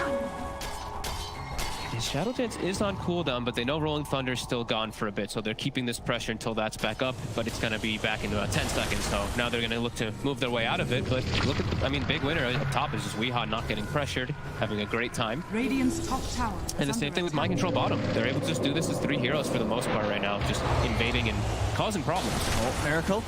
He's going to look towards FNG, and he should have this one. Oh, maybe. Yeah, okay. They've got the slow. FNG not able to hold them back for long enough. And in the river, S4's trying to run. Chains are going to be up in a second. We are. He's going to be able to grab him. TP's coming across. Hanskin trying to turn the vacuum up to the high ground, but it won't save himself as S4 still goes down. Bottom lane at the same time, NIGMA, they're making moves onto Limp and Nico Baby. Miracle picks up a second kill. He's over towards Nico Baby. Actually going to be taken back out of there. Not looking to try and commit any further, as he's brought back over towards the triangle. We're really seeing just the lack of really able to do much of anything. As Hanskin, he walks back up and he's just, well, I guess he didn't expect them to move down like that. I mean, he knew that they were there, but was not quite prepared for them to be in position to catch him, coming back up the high ground. This is 4 kills on Miracle. This is looking like a very scary beginning for this Slark, as he is massive. This Aghanim's after the defusal is going to be there in good time too, and I do love it. The Aghanim Slark is, it's just so hard to play against, right? You have these 2 charges, you know, effectively you're bringing down the effective cooldown of Pounce to 4 seconds when you have the 2 charges build up. You're just in and you're out. And suddenly for Alliance, a team that, as you mentioned already, doesn't have the best sort of control and lockdown for this hero, how are you ever going to stop Miracle getting in and getting out, building up the essence shift stacks, and just sort of outlasting you in any sort of fight you try and bring in? Oh boy, I don't know, because that seems like a really good pickup this game as FNG getting sandwiched. Miracle's in. I mean, straight in. False Promise will come out in time onto Hanskin, keeping him alive for the moment being, but still Miracle able to clean up S4. We are rooting up the backlines as he holds down another. Limp did manage to kill Kuroki, but still, it's just more cleaning up by NIGMA. 3 for 1 on the kills there, and Miracle just continuing to have no issues whatsoever this game, as he's had a completely uncontested start, and just the moves that he can make, and it feels like he can just do anything right now in this Slark. I don't know how Miracle can die right now with the start that he's had.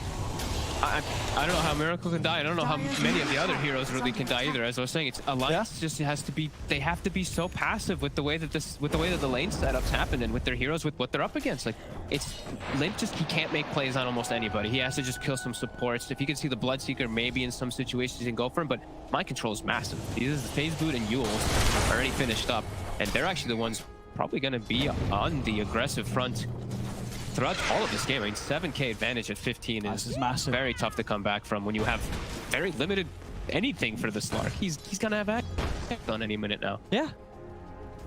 Radiant's him in the jungle. tower is under attack. Fine Hanskin. That rupture on him.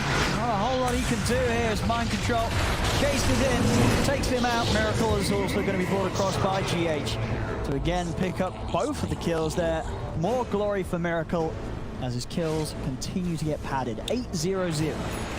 And this is, I think, where we might have to step forward and make the call that if Wraith King is able to win this game, sure. If yes, we got to remember the state of the game right now. You know, down 1-12, 8K down.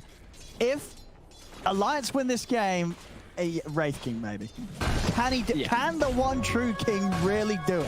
Can he do it? It doesn't feel like he has almost any chance in this game. This is the ultimate so if he's test. able to, yeah, seriously, because this is absolutely devastating. I don't see a good way for them back in this game besides just like sticking together as like this 5-man unit with the Darkseer. They're just gonna get picked apart all over the map and just out-resourced as Miracle.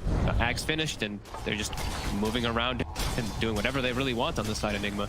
Radiant's bottom tower. Radiant's top tower. Slark's just so fat. This is ridiculous. 10K really net worth, 60 minutes in. I mean, such a different game from what we saw in game 1. As NIGMA are just crushing it on all fronts. Aghanim's defusal done at 17 minutes in. And level 13 as well. Oh boy, and he's just waiting. Look at him, he's just sitting on the side waiting. He knows they see him there for a second, he steps back up. But he can jump to anywhere because of this double charges here. Alliance just so scared to do anything. Miracle walking over, he's in with the first pound, straight in onto Limp. Vacuum of War does come out from S4 as he tries to help out. The lasso being dropped onto Miracle, but he just doesn't last long enough to threaten Miracle at all. The slight of fish from we are pushing back S4 and FNG. NIGMA not getting any kills, but at least forcing some cooldowns from Alliance. Both wall, lasso being dropped, and nothing being able to be achieved. Running the once. And I think they'll get him the twice here. Alliance, do they even have anything to come down and help him out? I don't know. FNG, he is around. Look at the rolling thunder. So the Pounce comes out, and Hanskin's in trouble. Hanskin can't roll his way out of this. Miracle just kills him off. They run down Nico Baby in the trees. Radiant's bottom As it's just not stopping. There's no slowing down here. for NIGMA. 14 for 1, 11k lead. Dire's middle tower is under attack. Radiant Chasing, and with these pounces, he can close that gap continuously against Limp. It's going to be another kill for Miracle. Radiant's middle 10-0-1. It really, really does feel. I mean, what can Alliance do?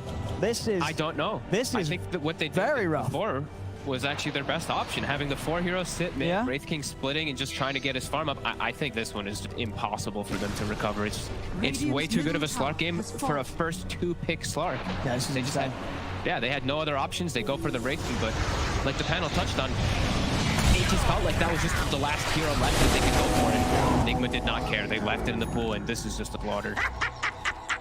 It really, really is. Do you think sort of the putting the Slark mid caught Alliance off guard? Do you think they sort of were prepared for that in their minds?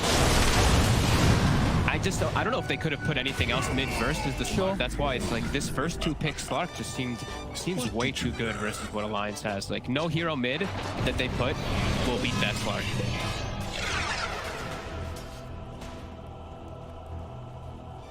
Maybe they did not see it coming, but it was that first 2-pick Slark that it just has completely destroyed them. Miracle there, sort of definitely turning the tables against the dominance that Limp showed in the mid last game. This time around, Miracle says, you know, let me have a shot at it. He heads to the mid lane, and he's doing more than what Limp did last game. And yeah, that's quite something, as Limp had such a brilliant performance on the bat in game 1. This time round, Miracle just stealing the show with his Slark performance. He's getting all the help too, right? Like that's why they picked this IO and this Grimstroke with him, is just because of how much it can enable such a good game for the Slark anyway, that these two just stick with him, and it just makes Miracle just go absolutely crazy in every situation. And look at, like, GH has literally just been sitting next to him. GH is 1-0-13, Miracle is 11-0-2. You're seeing some similarities right there. He's just hug him. I mean, it's what IO does anyway, but it's really how much extra he's able to provide. These two just playing together perfectly. So picking up a nice early gem here, 20 minutes in. GH ready to make sure that that vision from Alliance is going to be restricted completely.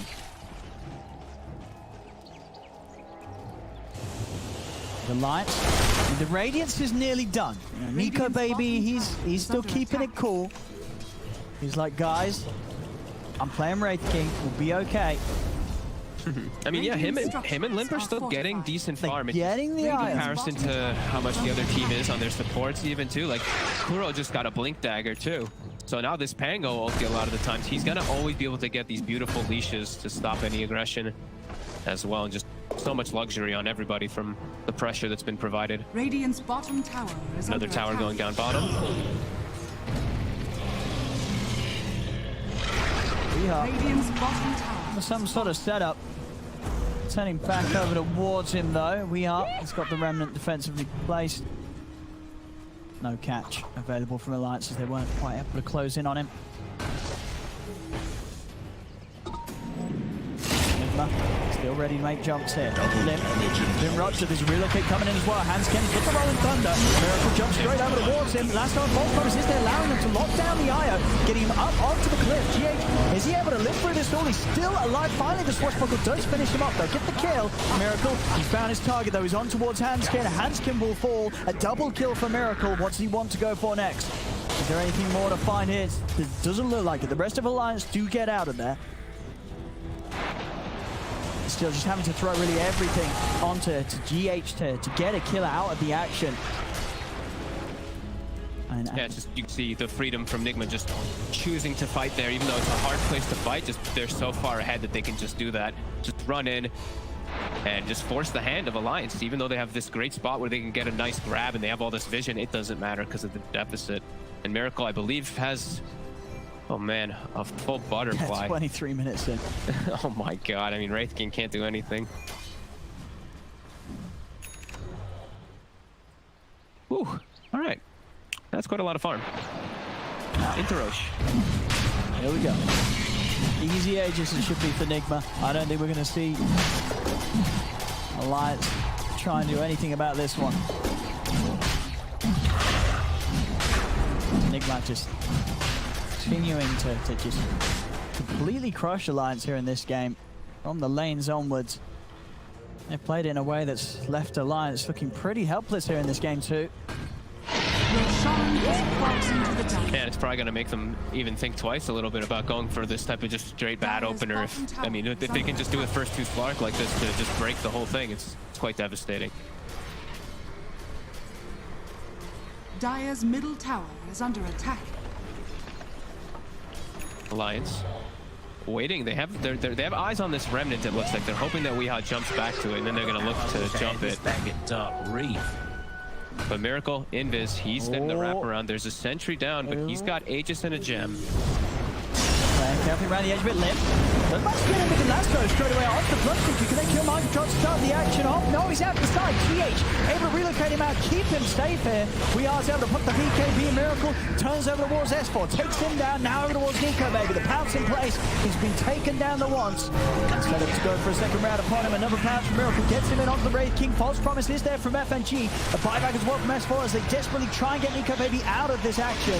Miracle, the pounce off the mark. Nico Baby able to step away there. So Alliance are able to disengage their carry. Make sure they don't lose anything else other than S4 to NIGMA's attempt. Dire's top tower has fallen. Cannot believe only one hero died there. That was such a sick relocate by GH. But for sure the Bloodseeker was going to go down, but saves him, and that's the big go by Alliance to try to get that punch back with a full read. They had everyone perfectly set up for that one there, and still NIGMA for the twin hero. Soulbind's on point from Kuroki. Oh, limp. Uh-oh. Miracle's found him. BKB on cooldown, as well as a TP. There's just no chance for escape against this Slark. Right.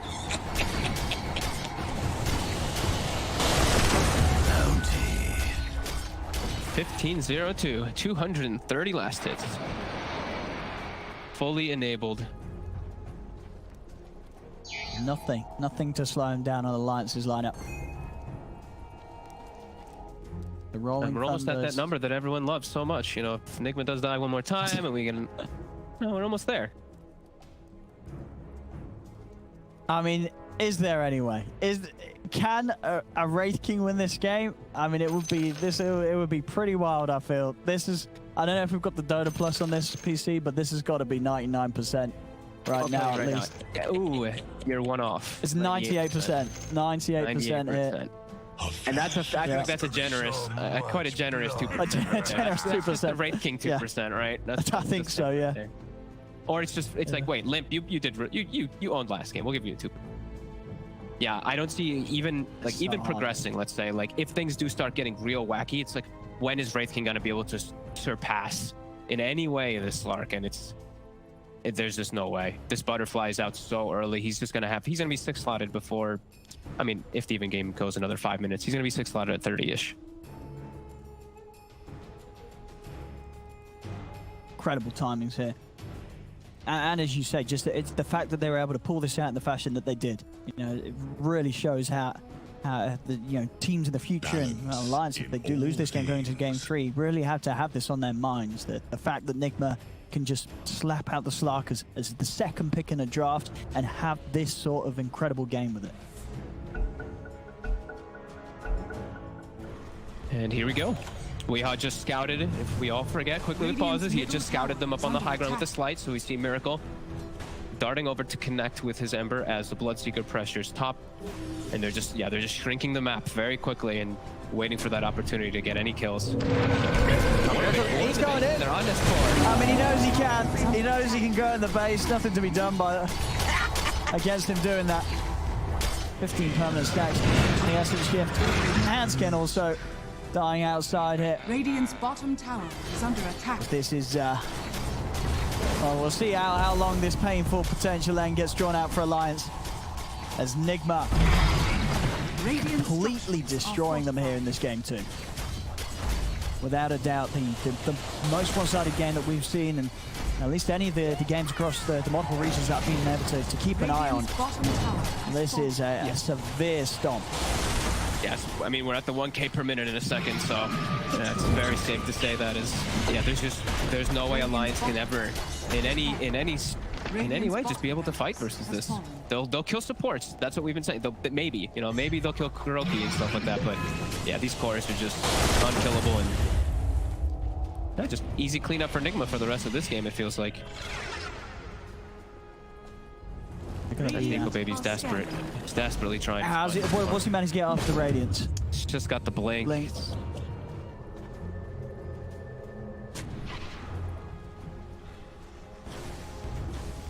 Top lane. Does show himself here, NIGMA. They are around. You can see Miracle already trying to jump over towards the back lines.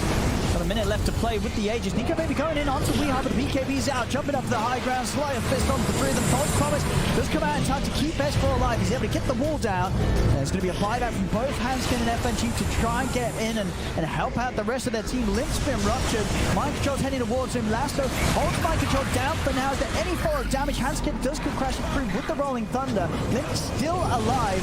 He has to hold his ground. Limp's actually going to be able to live by this event unless Mind Control can get in and finish him off. And Miracle and him can do so. Miracle jumps over, kills off the bat. Over towards Nico Baby they go. He has reincarnation. He's trying his best to juke Miracle out, but another pounce connects. Miracle finishes him off the watch. Limp will buy back. Nico Baby's able to get the blink off. Miracle getting a little low, but GH able to tether across, heal him up. He's in. And he's in. Up towards the tier 3. He's ready to dive towards the base. They're trying to get him off Nico Baby, but they cannot do so. Nico Baby falls. Miracle looks towards Hanskin. They do lose the Aegis, but he's not going to care at all. 30k lead, 20-0-3. I can't believe they didn't GG out during all that, to be honest with you. I was really expecting while the Race King's running just a GG to come down from S4 or somebody, because yeah, there's no recovery and starting to feel kind of bad. They're just Miracle's killing everybody pretty much by himself. He really is. I mean, Miracle's loving it. He is absolutely loving it. Weeha's getting some nice hits on. You know, he sleight of fist to everybody, applies the Desolator across the board, and then middle tower has fallen. from then on out. Just look at that, yeah, look at those kills. That's yeah. Alliance. I've got 1 kill. I've got 1 kill. Miracle. I've got 20. 20 kills. My lord. Oh, Orbit Destruction. Yeah, Orbit Destruction on top too, and he's about to have Abyssal Blade. I mean, these item timings are just coming out way too fast. Yeah, he's just enjoying probably setting some records. So at least you know, some very good figures that might not get beaten in the entirety of this DPC. This game's going to be quite the one to compare to. Is this the smoking to get a kill and get out of the game? This is. I think it might be looking like it. I hate to be so negative for them, but this is so impossible. They're maybe looking to get some bounty runs, but they're about to get their front door knocked on.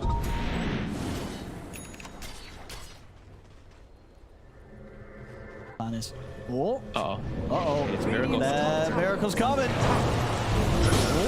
Blink out for Nico Baby will save him. Limp, you're going to get left behind. Or is he? Gets the BKB off. He's going to try and run his way out of this. Does get the lasso down onto Weehaw. Have they got any sort of damage? Now Nico Baby's trying to beat the 2 of them, but they've lost S4. They've lost FNG. Hanskin, he'll also fall. 3 more kills for NIGMA. Nico Baby, he's trying to run. He's going for the TP out, but they're in with the Yule Scepter to put an end to his escape. As Nico Baby will desperately try to hold his ground, but there it is. They'll tap out. GG is called. NIGMA with quite the showing here in Game 2. Game 1, it might have been a little bit of a mess. Limp was able to stall them this time round. Alliance, they didn't get to do anything. This game was over pretty early, Fogged, and the remaining sort of 30 minutes after the laning stage was just NIGMA having the time of their life here. The remaining 30, it was a 30-minute, 24-second game. I want to take it easy. Yeah, after 24 seconds.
5 Alliances turn to ban.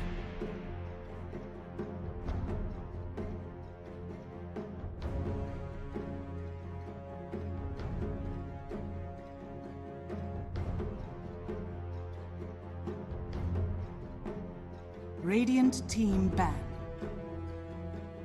Alliances turn to ban.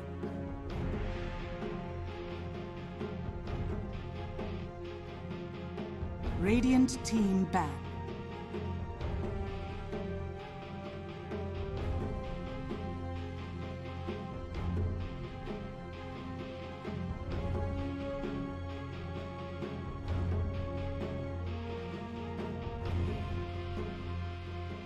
Ten seconds remaining.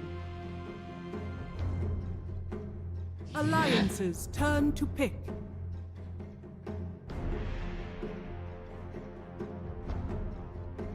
Radiant team pick. Bad Rider!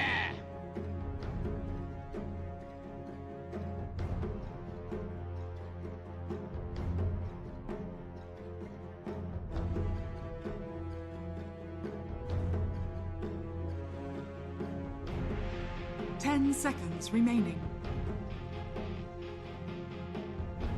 5 seconds remaining.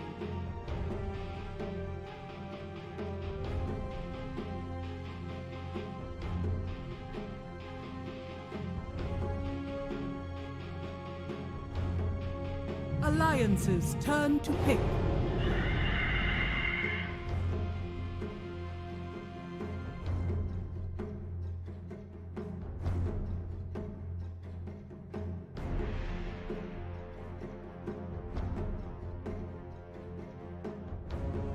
Ten seconds remaining.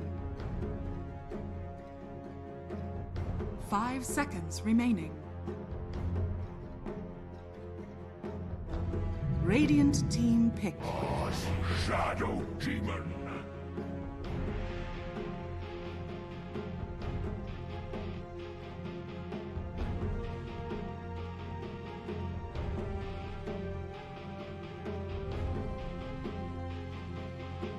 Ten seconds remaining. 5 seconds remaining.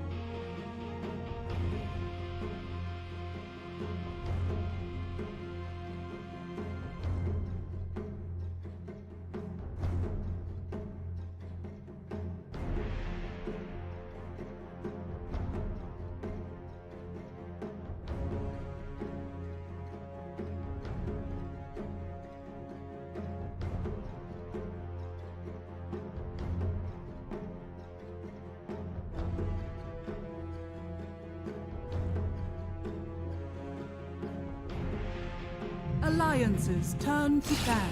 Bloodseeker.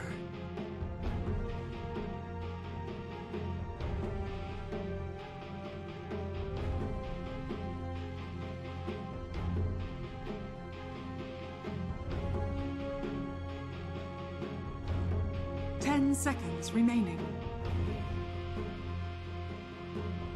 5 seconds remaining.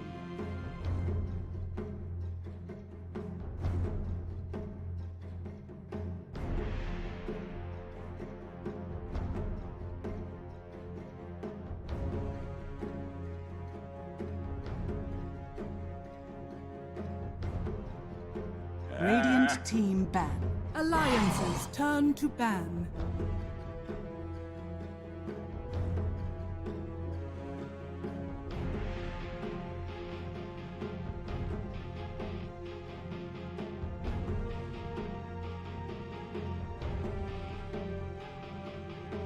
Ten seconds remaining. 5 seconds remaining.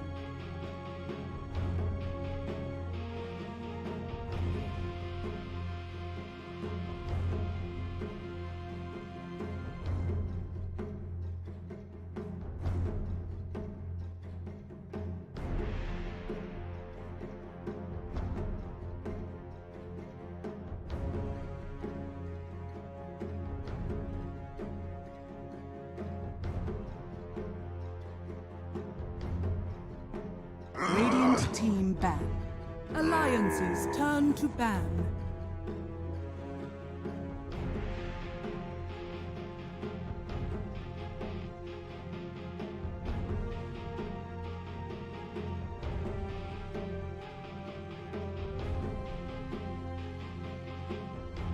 10 seconds remaining. 5 seconds remaining.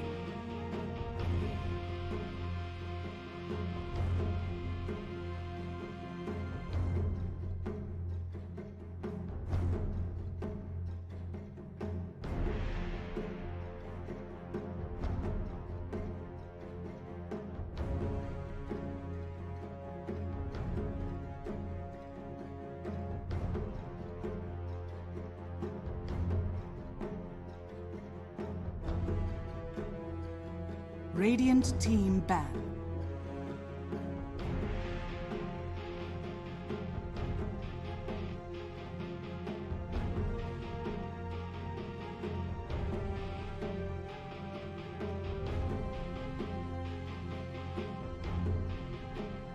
Ten seconds remaining.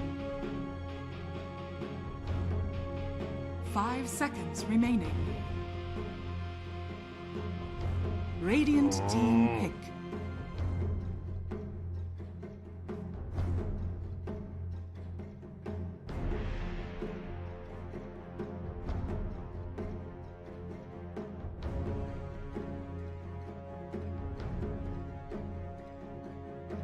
Ten seconds remaining.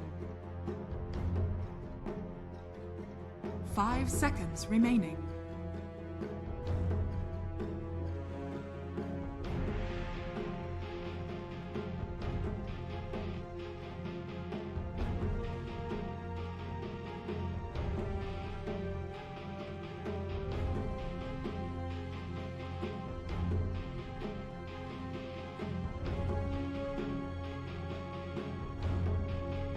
Alliance's turn to pick. Void incarnate.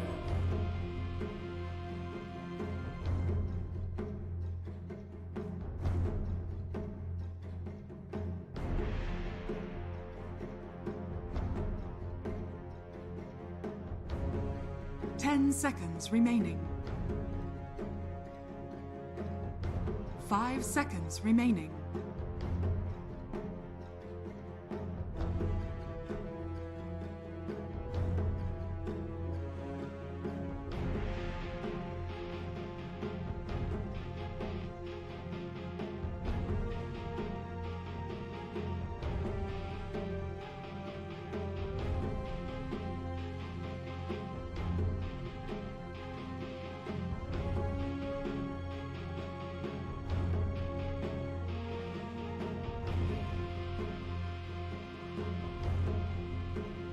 Radiant team pick. Mirana.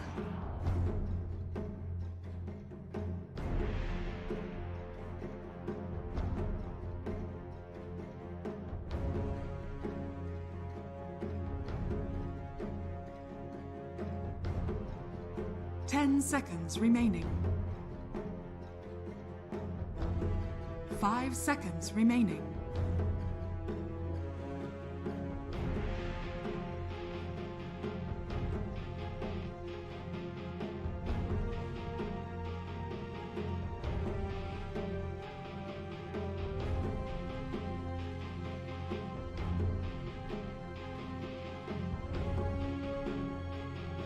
Alliance's turn to pick. Slog.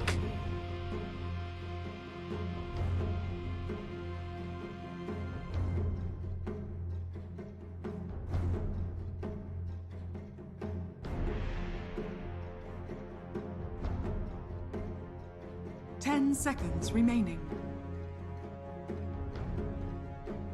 5 seconds remaining.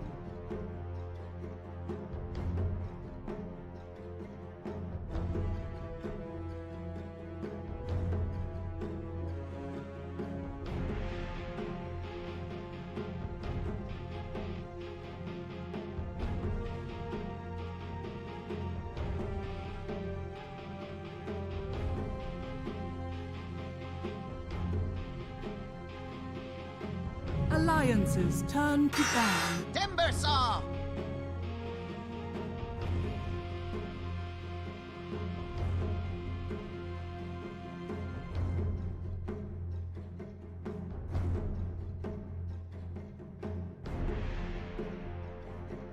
Ten seconds remaining. 5 seconds remaining. Radiant team ban.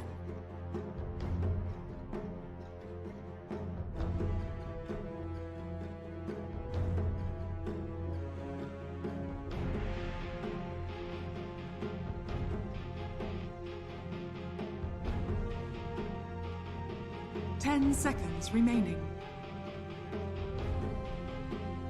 Alliances turn to ban.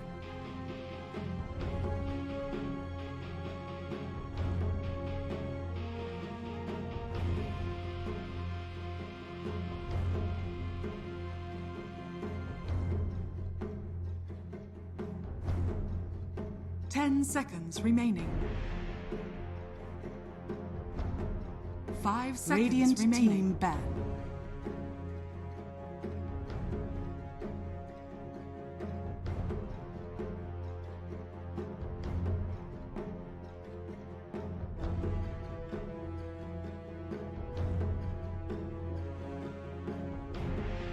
Ten seconds remaining. 5 seconds remaining.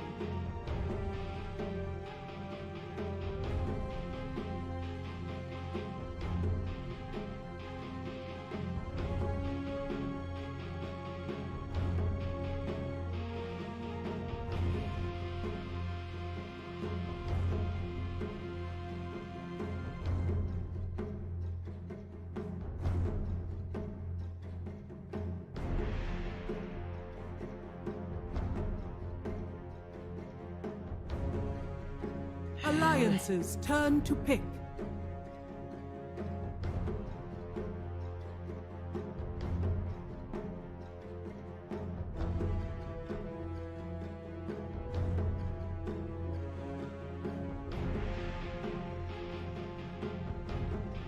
Ten seconds remaining.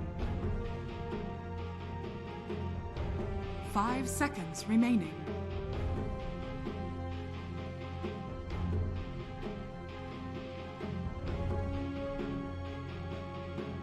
Radiant team pick. Wraith King.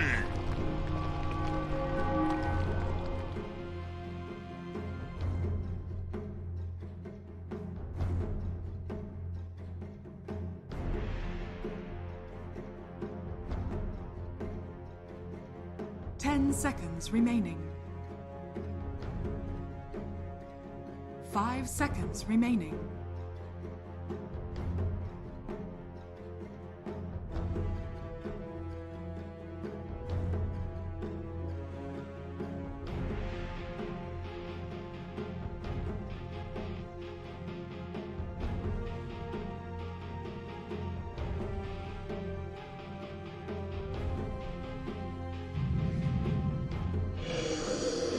You may now select your heroes.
Prepare for battle.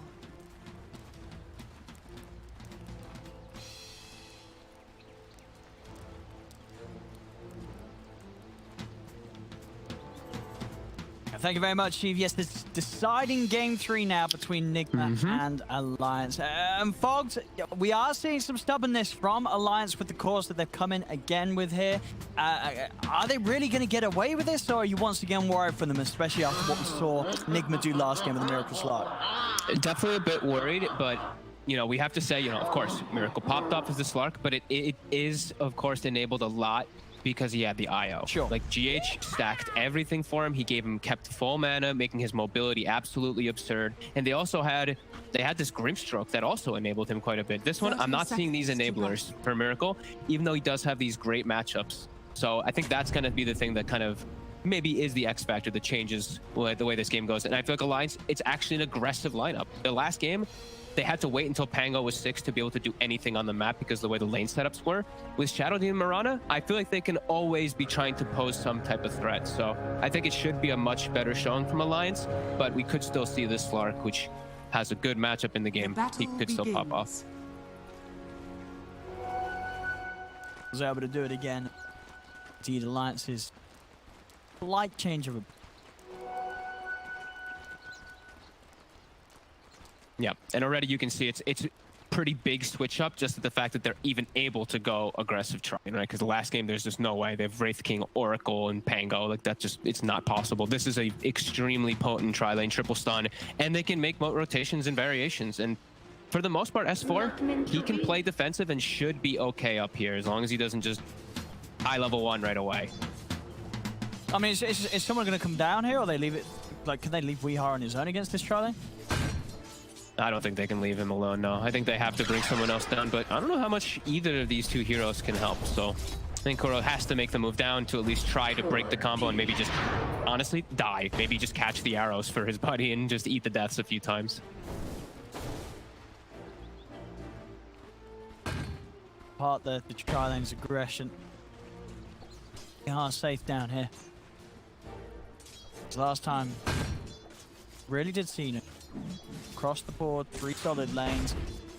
With the 5-minute mark, there were thousands of gold ahead. Around the lights. That's the setup. As you say, Kuro, he just blocks it up. He's got to tank it. I mean, it worked. He is all the verifiers. They're going to be enough to save him. It isn't. They do get the kill on him, but as you say, it's him dying and not Weehar. Yeah, that's his job. You know, he's a 5 Void Spirit. Kyle asked, what's this 5 Void gonna do? He's gonna die and keep Weehar alive. That's what he's gonna do, Kyle. I don't know what else he's gonna really do too much in this game, though, but he'll at least be able to do that to protect a bit. And Weehar gets himself at least 4 last hits, and the lane is pushing into his favor, so that's actually pretty nice. Top S4. I mean, say what against the 2 that have left up here. Pretty fine. You think S4's going to get a lot out of this? I don't think he's going to get a lot out of it. He's going to get something at least, though. It's a lot of magic damage that comes through, and it's the pure damage as well from the blood, right? So he has to just play a little careful till he does get himself back up to 100%. Like when he's sitting at this little part right here, it's a little scary, but once he salves up, he'll be able to get a bit more. He actually into the blood, right? He actually took into it. Yeah, but I mean, he is going to be okay, but. Bit of an awkward move there. I thought he was gonna go left, and he just went straight into it. He was like, oh, here we go. Oh, bottom again. Disruption. This time he catches Weehar. Trying to put a remnant out to break them apart, but of course with the disruption, it's always penalties. Very unlikely Kuro's actually able to pull anything in. Remnant to stop that sort of play, getting the kill. Yeah, now it's always going to be a way for them to set up kills too. Like, Weehar's always going to be vulnerable this game. Unlike the last game, he's an Ember versus just a solo catch of a Batrider. This is what I was saying. It's like Alliance to draft. It's very, very different. This, even though it's still versus that Slark, they can actually do stuff. And we're seeing mid lane. Limp's actually doing a bit better than the last time. He's at the 17. Of course, Miracle is still dominating the matchup in general, but yeah, off to a better start. And Limp holding the skill point this time around too. You're right about that top lane S4 just keeping himself hidden in the tree. Be very careful about how he comes down and shows himself. Respect for the duo lane that does have against him top. Yeah, I mean, he could probably be getting a couple more last hits for himself, but I think he's just happy getting experience up here. If he's able to get a good timed level 6, not feed any kills, it's great for their team just because of the way that they've set up their lanes. Wraith King's free farming, Bat's getting a decent farm, and he's getting levels, so you're very happy. Again, he heads over to the top lane. We'll pass over his southwest fort. Lane. Bottom. Rash now with the disruption and its collusions with no handskin to follow up. Making lots and lots of space for farm down here. And also important is this time around Limp, it was a regen rune that spawned again at 4 minutes, just like last game, but he was able to get it this time. Miracle was not able to take it away, so yeah, much different for Limp.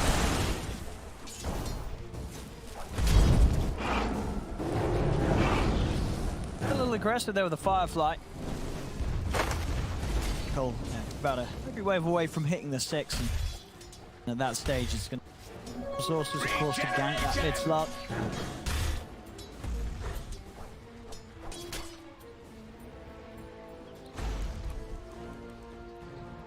Test just across the board. NIGMA just a good job of setting up for them. Yep. See this last game times Nick faster on an Alliance seems. Yeah, Kuroki's just, especially as this Void Spirit, he's probably feeling like he had no other job in the lane right there. He had to just beeline to the rune, and he's able to get it. Limp just, yeah, he's playing it differently now this game. Instead of having the point in the Flame Break, he's putting more in the Firefly, and he's just shoving the wave in and just playing the farm game. I think he's identified this time around not to make the same mistake that he did last time. And like we also said, they can't get these kill setups onto the Bat Rider like they did last time because he doesn't have those amazing supports to just get the Slark snowballing out of control.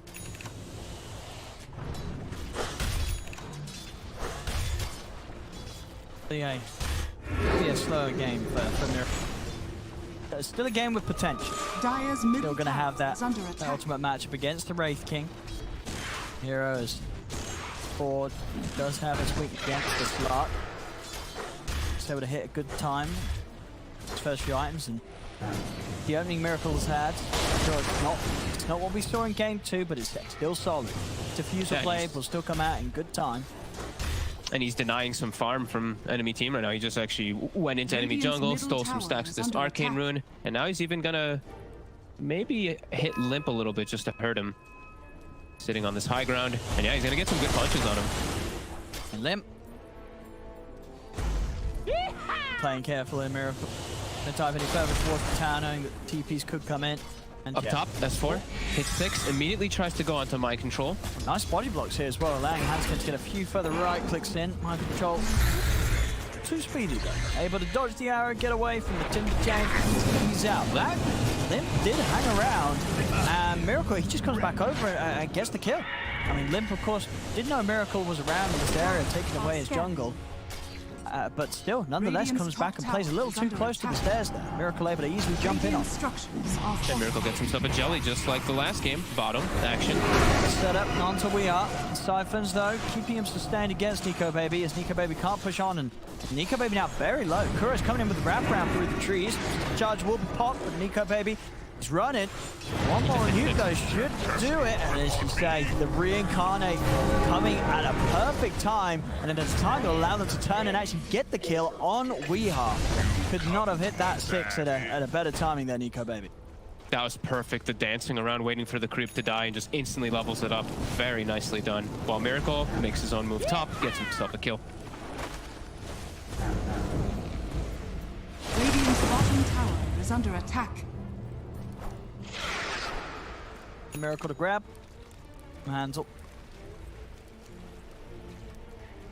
Won't quite be there, so the 10-minute 40 seconds to. Definitely not that much. For the net worth, it's in over slight lead overall, and now walking into Limp. As Lasso's killed, he's going to look to try and go for Kuro. Just his level 3 Void Spirit, not a lot he can do. Pages of preparation. Limp chases him down with its Firefly. Miracle towards S4. They've got the 6 on mind control. Rupture to start things off, and S4, he's not really got any players to get himself out of. He's trying to wait and hope that the Rupture ends in time for him to escape, but it won't. Enough time to render him in position and allow him to get the kill. Down bottom, Alliance will make the counter play. They get aggressive onto Weehaw, take him out. TPs have come in, and Miracle's here, as well as the fact that Supernova's up and ready to go. Hanskin leaps across. He's trying to kill the egg on his own. He's not going to be able to do so, though. Egg is protected. Under attack. Miracle getting very active across the map now. That kill up top and immediately coming down bottom to get involved across the board in any sort of action that NIGMA's getting involved in. Crazy how he's able to do this even without the 2 supports like he did last time. He's definitely looking to be a bit more mana starved, as we're seeing, but he's still looking to make these active moves all over the place. Very nice. His top also. S4, he just TP'd back in. Oh, gotta be careful here. 2 of them run him down, and with the ghosts out, they've got a lot of damage. Chain to the side. Is there going to be any sort of potential TP backup for him? It doesn't look like it, as S4 will fall a second time as soon as he returns to that lane. Look at these Ancients, this big stack. Kuroki scouted it, I think, like 2-3 minutes ago, and now they're really looking to stay and just play around it, not let Limp farm it. Limp has a lot of stacks in that area there to finish up his boots of travel. He'll have them done now anyway. Radiant's middle tower is under attack. Putting a lot of attention there as Nico Baby, he'll send on his nice skeleton army to the mid lane, put some nice pressure on that tower. SGH, oh, that was almost a nice bounce into the arrow. Alliance at least able to push NIGMA away from this ancient stat. Yeah, Limp will be able to farm it with that nice Firefly. Top, Nico Baby's getting gone on, and Reincarnate's still on cooldown for 20 seconds. TPs are coming in, but ooh, he's still alive. No, the defensive disruption, is it really going to save him? It isn't. The final Crystal comes in from Weehaw. They kill off Nico Baby whilst Reincarnate's on cooldown, and they'll also pick up FNG. Weehaw getting involved in some good solid action up top, and that's going to give him good space to really keep the pressure on this top half of the map. Really nice recovery in particular for Weehaw, just playing around mind control. They do some good damage, these two. Just very nice kills they can set up for. Arrow off the mark, doesn't hit the catapult mid, so the pressure is going to continue, and mind control's here. Yep, they've got the blood right down. Limp not going to quite get caught by it. The 2 of them trying to chase him. He does still have that lasso. He feels the need to turn. Nico Baby, he's just going to run in and try and start this fight off, but the Supernova's down. Alliance has got to keep their distance. They'll wait out the egg.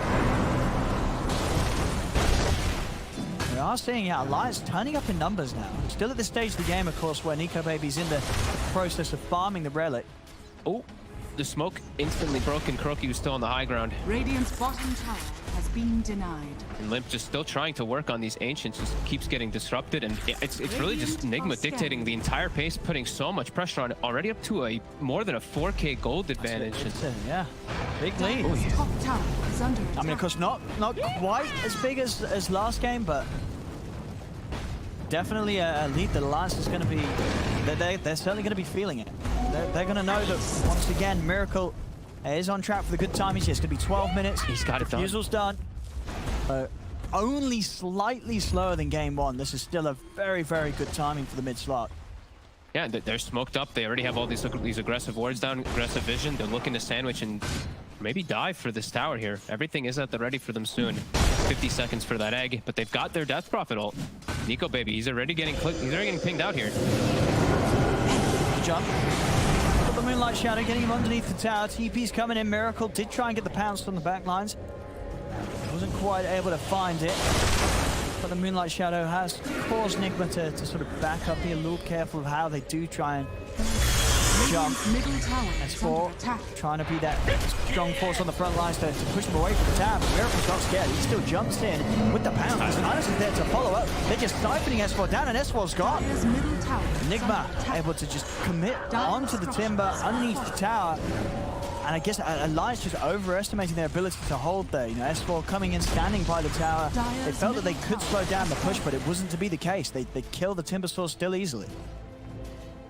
Yeah, the NIGMA's they're just playing as this unit, as this nice squad, because when you look at the drafts and you look at theirs compared to Alliance, they actually just have way more AoE, way more team fight just overall. Alliance, it's pretty much all single targets. So when NIGMA's all gathered together, Alliance, they have to just back away. I feel like they're going to have to start trying to split up. And they're so quick. Nico, baby. Yeah, as soon as he shows top, TPs are there, and Miracles, he's up ready to play with GH, and we are. Again, just moving in a way that Alliance are struggling to keep up with. Now taking down the once with the reincarnate coming to an end.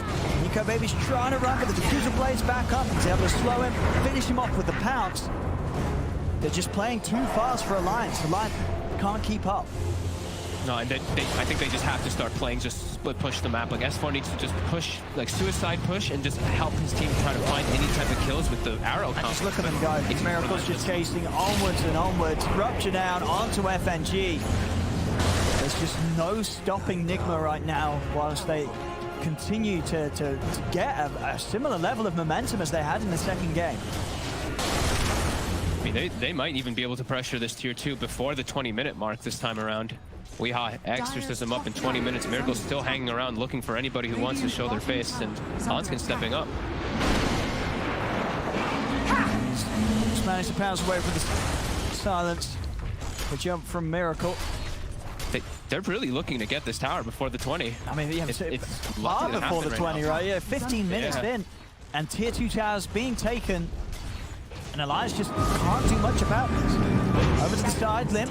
He's been beaten around by Kuroki. Will try and turn, but Kuro's got another step up. He's able to get away. They can't even turn and catch the fight. You know, Kuro's too nimble on this Void Spirit. Jump down to the low ground. Miracle, he's able to get the catch onto Lim. Lasso will come into play. Blood right down though, but Alliance have got to be careful. Shadow Dance is able to be popped by Miracle. He can just fight on as they take down S4. Pounce connects onto Lim. It's getting out of control. It's again, yeah, we are seeing similarities to game 2 as Miracle yet again 4-0-5 on this mid slug at 15 minutes in, and just no signs of being slowed down by the way that Alliance is moving around the map right now. They seem a little helpless against these coordinated, aggressive pushes that NIGMA are just consistently coming in with. Yeah, it really just does feel like they can't do anything when there's more than just like 1 or 2 heroes. When a third hero shows up, they're just like, our draft just can't actually fight in like a 3v3 or anything like that. We need to have a huge number advantage before we look to do anything like that. And NIGMA's just keeping the ball rolling. They're all staying around top and continuing to persist around this area that they have so much control. Alliance, they're going to start bringing the numbers. They're going to try. Try for the setup on Miracle. The arrow slightly off-timed. Miracle does still get bounced back. No Shadow Dance for 20 seconds. Really trying to control them, but he's able to pounce away from the Chakram Slow. Now the Yule setup's there. Mind Control, he's got it done. Bloodbright will connect, but not before the Timber Chain was in place. Supernova's down, and Miracle is able to hold S4 in position underneath it. No escape for the Timberers. There's another kill for Miracle. As the tree's Hanskin is hiding. Yeah, Mind Control's hunting, and he's going to find him. They're going to find yet another. As there's no escape for Hanskin. They're trying to get Miracle in so he can get that Essence Shift stack, and they'll be able to do so. Cuts down the tree, gets another one to the tally. It's brutal. It really is. I mean, as we saw, as we said, you know, from the draft, Alliance coming in with a couple of big similarities to what they tried in game 2 with this Wraith King and Bat. They change it up a little bit around it, but it just doesn't look like to have been enough. As Miracle's he's just having another free game. Shadowblade done on top of the Diffusal 17 minutes in. They just cannot stop this slot. No, not at all. And it's this time, sure. I mean, this Lark is continuing to pop off, but even the rest of this team is popping off a little bit more than they were in that last time around. So, like, sure, like you see Nico Baby, he's getting his farm. He's got this relic. He's almost near the Radiance, but he's gonna have to deal with a world of hurt as it's 4 core heroes. It feels like effectively because of how farm GH is. And they're gonna take the objectives here, Rosham. Sure. With the exorcism, I mean, with the lead that they have, you know, VR knows he doesn't really need the exorcism to fight. They can just get the Sages quickly with the use of the ult in the pit, and they can just look to get back to just running at Alliance.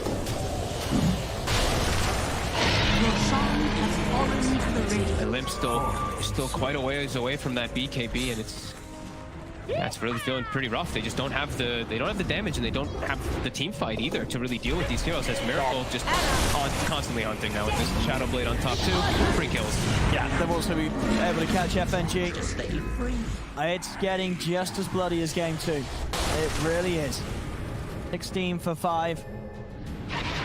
And it does seem that so for sort of the second time this series, as you mentioned, that the games like this are very hard for Limp to do anything as the Bat, right? When he's sort of having to play the Bat Rider against the lineup that's running at them as 5, that's sort of the worst situation for a Bat to be in, because what do you even do? Exactly. You want to be able to be playing to your strength. You want to be getting these pickoffs, but NIGMA's just not giving you the chance. Nico Baby still alive. Thank you, Miracle. Get him the once. Got a lasso. They can do it a second time, Limp. Not quite able to get in onto him. Again, would have been hard with the dart pack. They do get the grab onto Weeha instead. They'll take him out. They do lose Nico Baby for it, though, as Miracle gets back in. Finishes him off with the help of GH. And Miracle already charging across with the Shadow Blade to see if he can catch more. Sentry is down. Still, though, sneaking through the shadows, closing in. FNG is able to turn destruction. They do have the arrow follow-up. They got the burst. Jules will stop the Timber Chain across, keeping Miracle safe.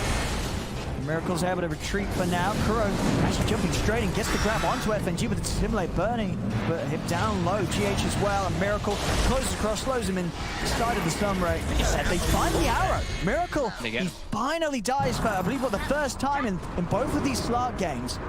They have managed to kill Miracle. Look at that. GH pops the egg on the high ground, which actually in turn cuts the tree that S4 was about to Timber Chain up to. Able to push him away. They do finally kill Miracle. Bounty. Might just get mind control here as well. Get some stuff, yeah. Dry. As I said, the first time really in this game and the last game, able to punish Miracle's aggression. A very nicely placed arrow there from Hansken, just catching Miracle on his attempted retreat from the fray. They're gonna need quite a bit more of those, and they need to get Nico Baby to somehow survive during all that. Another combo. Die early on. Top. Combo. Nice flame break. Okay, back on the menu. Yeah, good pickoffs for Alliance to find. Just pressure as a whole for Limp. Yep. I mean, they really have to do as much as they can right in these moments where they know that the NIGMA's just not in formation to keep this pressure on as 5. But they know that they can try and get out and tackle NIGMA whilst they're split up across the map. This is going to help quite a bit here, though, for Limp. Like, this BKB, they don't really have any real saves on the side of NIGMA. It's if he just BKBs and just beelines toward a hero, he's gonna be able to pull them out. You know, if he goes for the Slark, there's still the chance of the Dark Pact, of course, but every other hero is gonna be at jeopardy now because of this.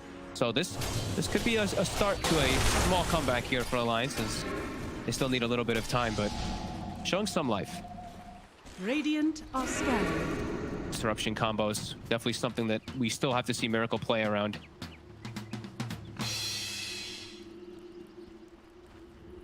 Really have the best methods of save for mates either if he does get caught by that stun. No, they just have pretty much just the Sun Ray and some Fire Spears to slow some attack speed and all that. If Miracle wants to go for anything. Shadow Blade BKB done on Weeha, so to really get in on the front. Radiant's top tower is under more attack. Confidently without worrying about being blown up himself or just being controlled by sort of the users that they do have on Alliance. Looks like NIGMA's going to chill out a little bit here. They're going to get their lanes pushed up, finish up their next bit of farm. They do have Weeha with a full BKB though, but they're giving some respect right now. They're actually playing very defensively, very careful. Only Miracle's really straying into the dangerous territory.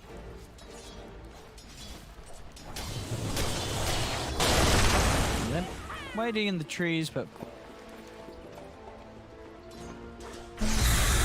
much to be done there.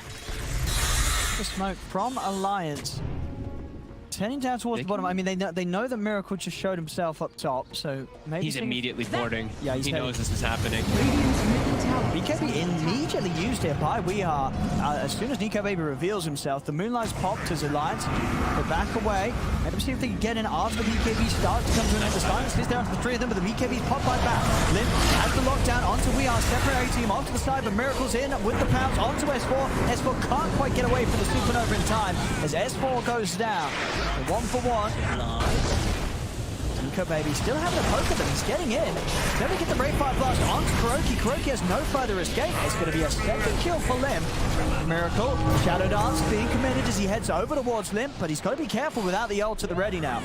Into the trees he goes, pops the Shadow Blade as Alliance know that with no ult on Miracle, Miracle's going to be playing safe.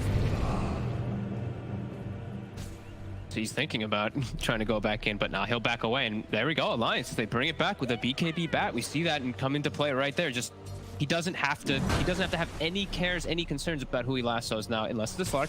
He can pull them really out of position. The egg was further on the right side, so it didn't actually clip most of that Alliance squad. I think it only actually stunned so when they were focused. So yeah, nice play from Alliance and keeping Nico Baby alive during it, getting him a nice needed experience from gold. Miracle is heading straight for Limp. Limp's BKB is back up just in time if he needs it to try and force towards him, but he'll be fine. S4 puts his face. But they'll focus back on the objectives. They'll look towards the tier 2. Alliance will see setup they can come up with. 30 seconds until Lasso's back. 50 on Wraith King Reincarnate though. And the Exorcism was popped, so they can just wait it out.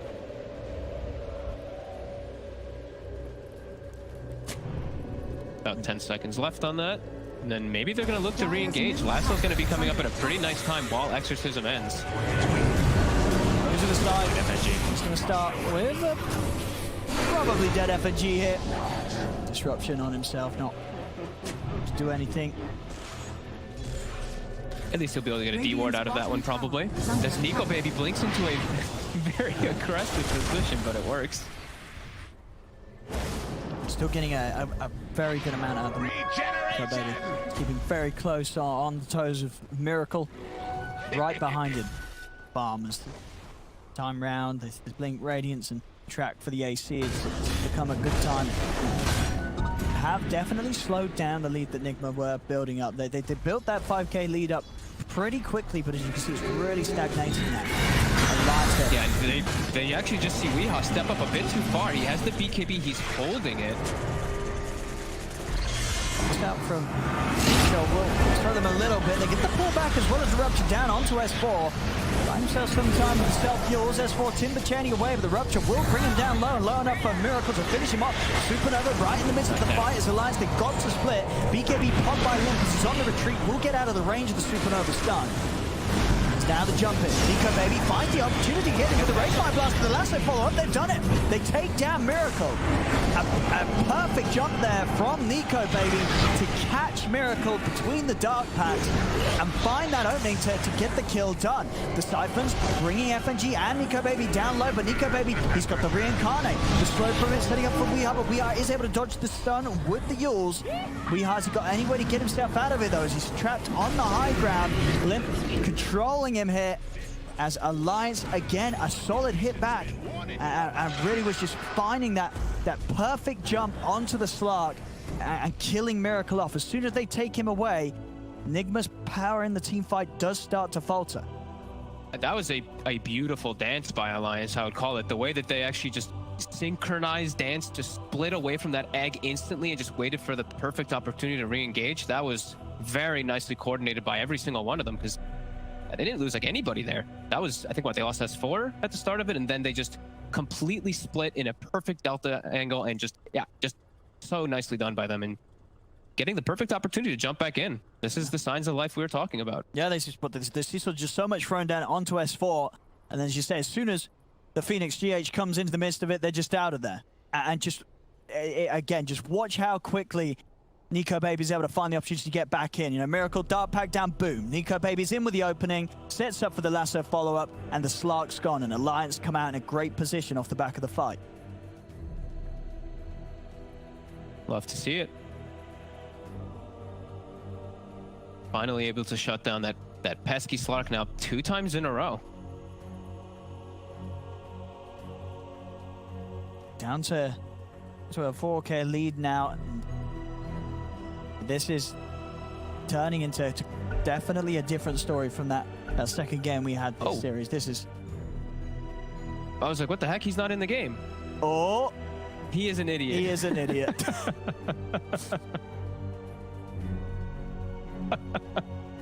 No problem. Oh, jeez.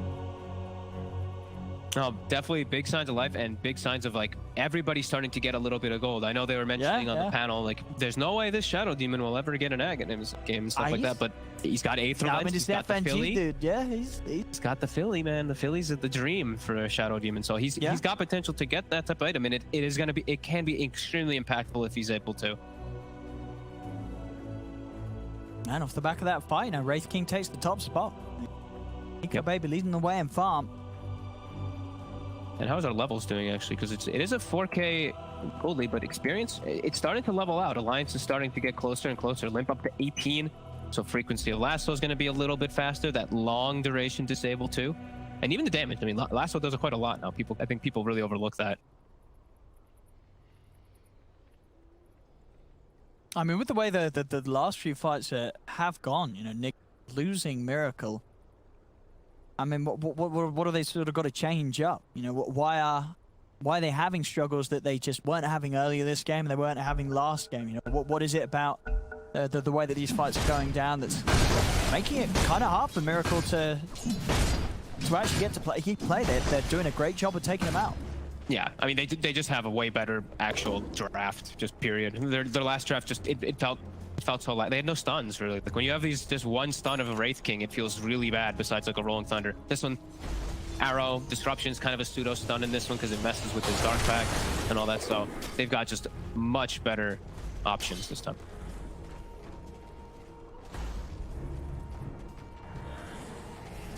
And I think, you know, you did just play against it as well too, so they're maybe getting some ideas and stuff like that too. So looking at how to play around it and play around all these plays that Miracle is doing. Yeah, no, that definitely counts for something.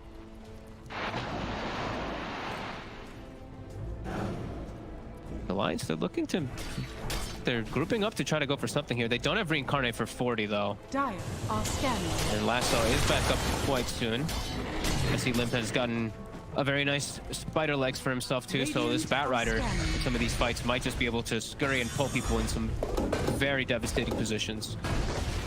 And here we go, more neutral items being picked up. Oh, Paladin Sword for Weehaw. Does he want to keep that, or is he going to go Quickening? He's going to keep the Quickening and give Miracle the Paladin. I was going to say. Yeah.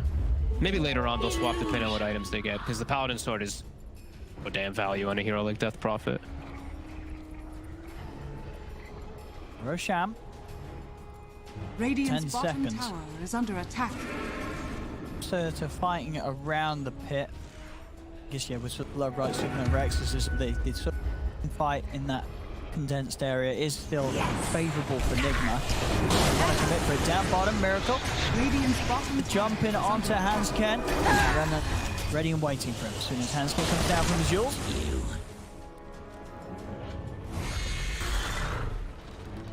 And we do see now Miracle pick up his next item. So the Scotty is finished up after that Diffusal. He is extremely strong now. He's also going to be able to reduce a lot of that health regeneration and all that too. Radiant structures are going to be coming out from the Wraith King as well as Timbersaw in particular.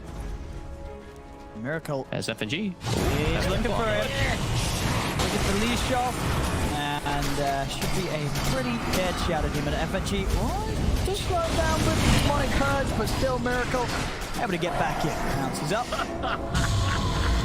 Fine. Up. They could just straight up go for this. There's a man down on Alliance. 30 seconds, FNG. 4 versus 5, no chance of Alliance wanting to have a look towards this. And we are just popping the ghost, getting this roast done as quickly as possible. This Aegis and Cheese should very well be NIGMA's. Pretty big one too. As we've seen a couple of these times, if they just had a split second to get a cheese off or something, they will survive as Miracle takes both. A pretty late buyback come out from FNG. mean, he may need to be here anyway to help out. Stars is there. S4, he's just going to go straight up to the high ground with a very aggressive timber chain. Already, though, Miracle's been able to get round the backlines, taking down Hanskin. Supernova's there. Nico Baby cannot kill it off himself as he's been yawned in position, so he's held back. The Supernova stun connects on both Nico Baby and S4. They'll pop the reincarnate. Miracle ready to look for round 2. Rupture's out as well. It's Nico Baby. He's out. He's down. Nico Baby out of the game for a minute. Pounce over to S4. NIGMA fighting strong here. Immediately after they get this Roshan, Aegis, and Cheese, they just get straight back to running at Alliance. And Alliance, they just got a little bit off guard. I mean, Alliance, they wanted to take this fight, and they still want to try to. Buybacks are coming out as he's back into the game, S4. NIGMA, a little low on We Are and Miracle. Miracle hiding in the trees. Alliance, I don't know if they want to really run at them now. With that buyback, they can't really get back close to NIGMA. But an awkward fight to be taken there by Alliance. And NIGMA's going to re-engage. Look at the stacks on the Slark. He's still sitting at like 70-something plus ag. S4 brought back for this. Right S4's got to be very careful. They all have to. S4, that's not a safe spot even under the tower, I don't think. They're going to go straight in onto him. Silence is there. S4 in a lot of trouble here. We'll try and get out with the self-fuels. A defensive destruction offered up by FNG, but S4's down. A dieback on the Timber Store. Kuro heading up to the high ground, straight into a lasso. Limp's there ready and waiting, so Kuro dives into his own death. Radiant's damage. Just jumping up that net worth lead all the way up to 11k right after that Aegis. This pickup to Scotty. Miracle. Enabling. He's still hovering around. Keep going. It's as if they've sort of forgotten that he's in the game. They're just playing around in positions where Miracle's been able to pounce at them. He's going to go down the once. They're probably going to be able to do it a second time. Dark Pact to immediately remove the stump from the arrow, and they'll do it. Nico Baby's out for a minute.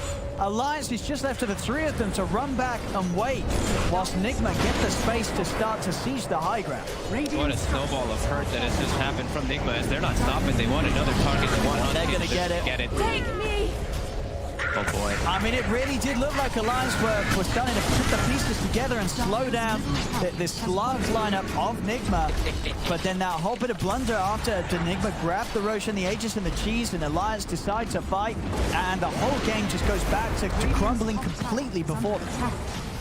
Yeah, now, I mean, they're going to be able to get what looks like 2 cents here. The Wraith King, his farm is over, and now so much gold enabled toward NIGMA.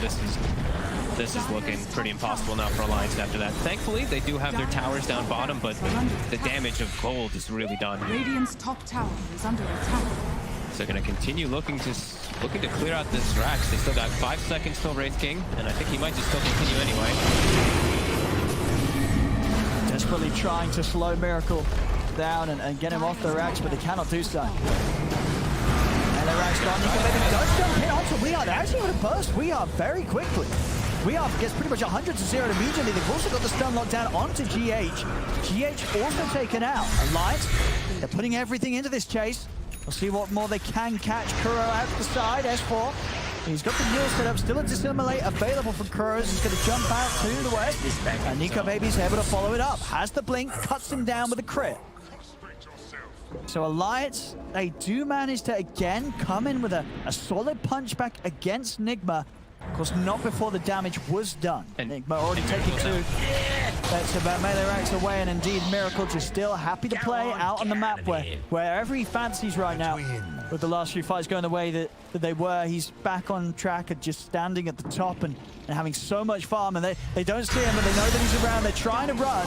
They find the avenue for Lasso to come in, but still it's not long enough to chain stun him down. Shadow Dance is there. Miracle turns towards Limp, popping the BKB. Miracle pouncing away, also having the protection of that Lotus Orb being offered up towards him, but Mind Control has been left behind because of it. As Mind Control will get focus taken out. The blink follow-up is there for Nico Baby. They've got the dust onto Miracle. Dark Pact removing the stun, and it's enough to allow him to sneak away into the shadows. Miracle will live. About to run. Yeah, look like he's about to go back in, the high ground. Yeah, a little low on the map. There's time to go back for more. And Miracle as well, you know, he knows he doesn't need to, you know. They still got a lot out of that. Even with Alliance getting some good kills, chasing NIGMA away. NIGMA still very much in a position where they can just wait for everybody to get back up and look to proceed down on the bottom lane, where still a tier 1 and a tier 2 awaits for them. Yeah, now they're going to shift their attention toward that bottom side. Miracle's getting... he finished up... I feel like he finished up the Scotty. It was less than 5 minutes ago, and he's got a Basher and another 3,300, 3,500 gold on top of it, too. He's growing at these incredible speeds, and he's just putting so much pressure in comparison. He's applying the pressure alone as this Slark. All these supports are just free food for him. And now NIGMA, all their ults back at the ready. They can look to go down toward bottom, and I'm seeing actually GH, he's got a refresher queued up. So we've already seen NIGMA have overwhelming team fight, give a second round of it too, then he can be a little bit more liberal with his... Yeah, and to be fair, the Supernovas have been pretty excellent from GH. You know, they have been. Have we seen a single egg die? I don't think we have, right? I think everyone has gotten up. You know, Alliance has either had to run, or one hero or two hero has been caught by it. So it's very nice usages of it this game from GH. Yeah, that's one of the reasons they pick it versus that Bat Rider, right? Because you know the way Bat's going to play. He's going to try to lasso pull someone. Yeah. Phoenix is just always so good naturally versus that with this whole toolkit. You can either jump in, drop the egg right in the middle, and cause havoc, or heals the target that's getting lassoed. Yeah, GH has done it perfect, and now we started shifting their attention toward bottom as the other lanes are going to naturally push in. Dire's bottom tower is under attack.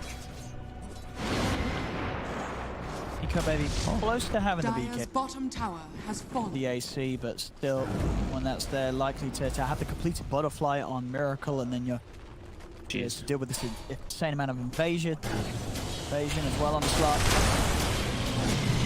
I like seeing these are small things, but I like seeing what Weehaw is doing with his items in his backpack. He has the neutral item cloak with him and quickly charm swapped in between. To try and get the jump on the Kuro. Not quite enough to finish him off. Did get very, very low there. First combo that they had. Still, NIGMA. Keeping one another alive. BKB is out on them. Now, we'll have an easier time of just sort of getting in. Not having to worry too much about the turnaround that NIGMA does have to offer. Still, of course, the building up of punches from Miracle will be a bit of a nightmare for the beefy Wraith King to withstand in the drawn-out fights. You see the next item, the Nico Baby's queued up, and it's saying everything about this game, really. Is it a Rapier? It's a Rapier. It has to be. The jump's going to be made. Mind control, getting stunned on the front line. The Nico Baby's in, bringing him down low, and he'll be able to finish him. Crits there. Nico Baby gets one. Maybe they can go for another. The Supernova coming to an end. Nico Baby really wanting to chase, get another jump in. Refresher. He's out with the side. GH has the refresher if he wants to go for it. He just got the money to pick it up. So they have to be very careful. They don't know about this either, so this can catch them completely off guard if they overcommit on the supply of Alliance. I think so. At least one nice kill. No, for sure. Yeah, and still one kill is enough to just buy that bit of time, right, to get Nico Baby back hitting the creeps and on track towards the Divine Rapier. And that item really can do it, because then for sure you get sort of 2 stuns on the Slark, you'll have time to take Miracle down from 100 to 0 with the crits, the damage that this Wraith King will deal. Yeah, and he'll be getting close to that 25 as well. So I mean, this really just feels like it's the only solution, because he's the only one really dealing that big damage inside of these fights right now. Everybody else is kind of just this lockdown for him in particular.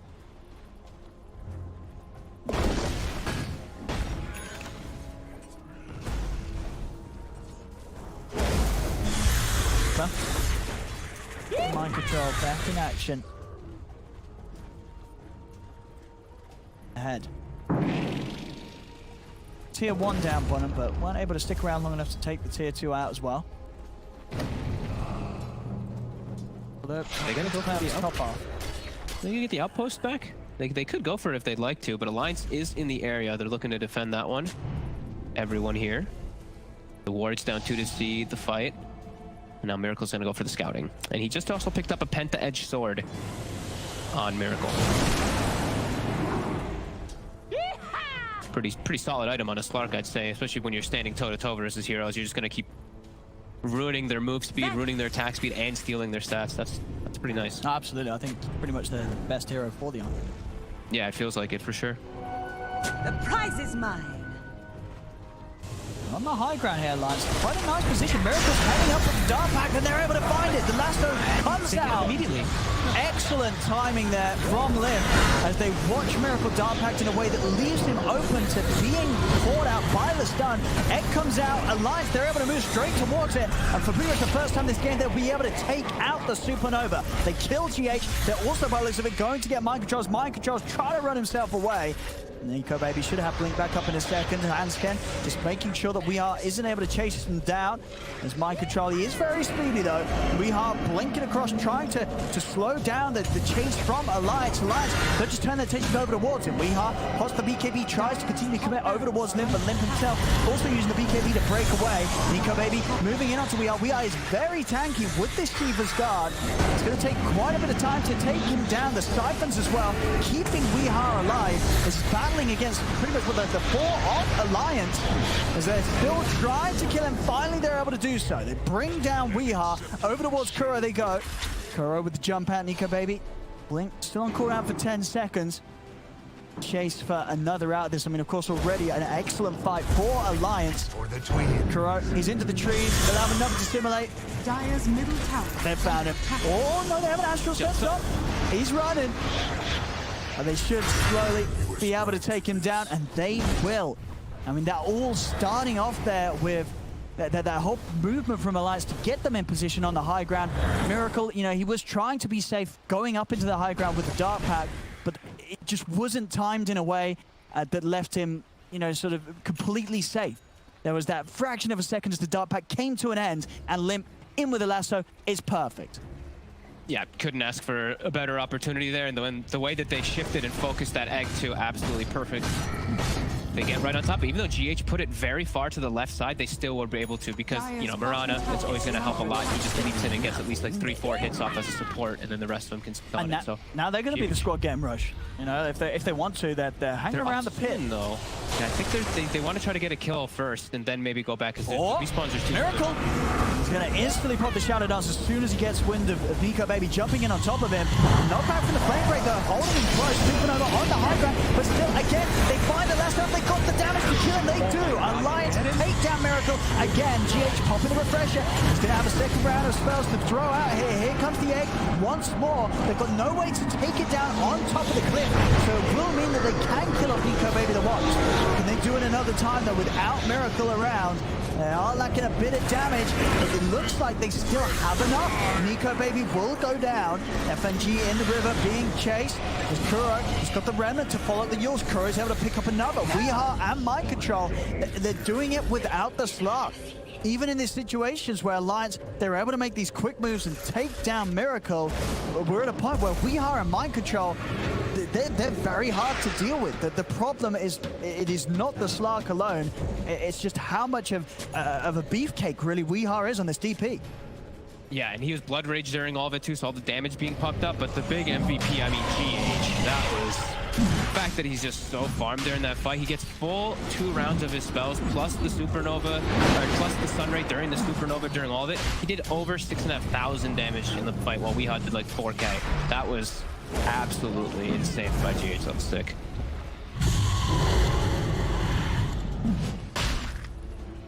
Now with those kills, this Roshan, they're being a little hesitant about going for this completely. They're actually turning their attention over towards the mid lane. S4 pushing out. He's burning. And he looks pretty dead here. I mean, can he really get away from this?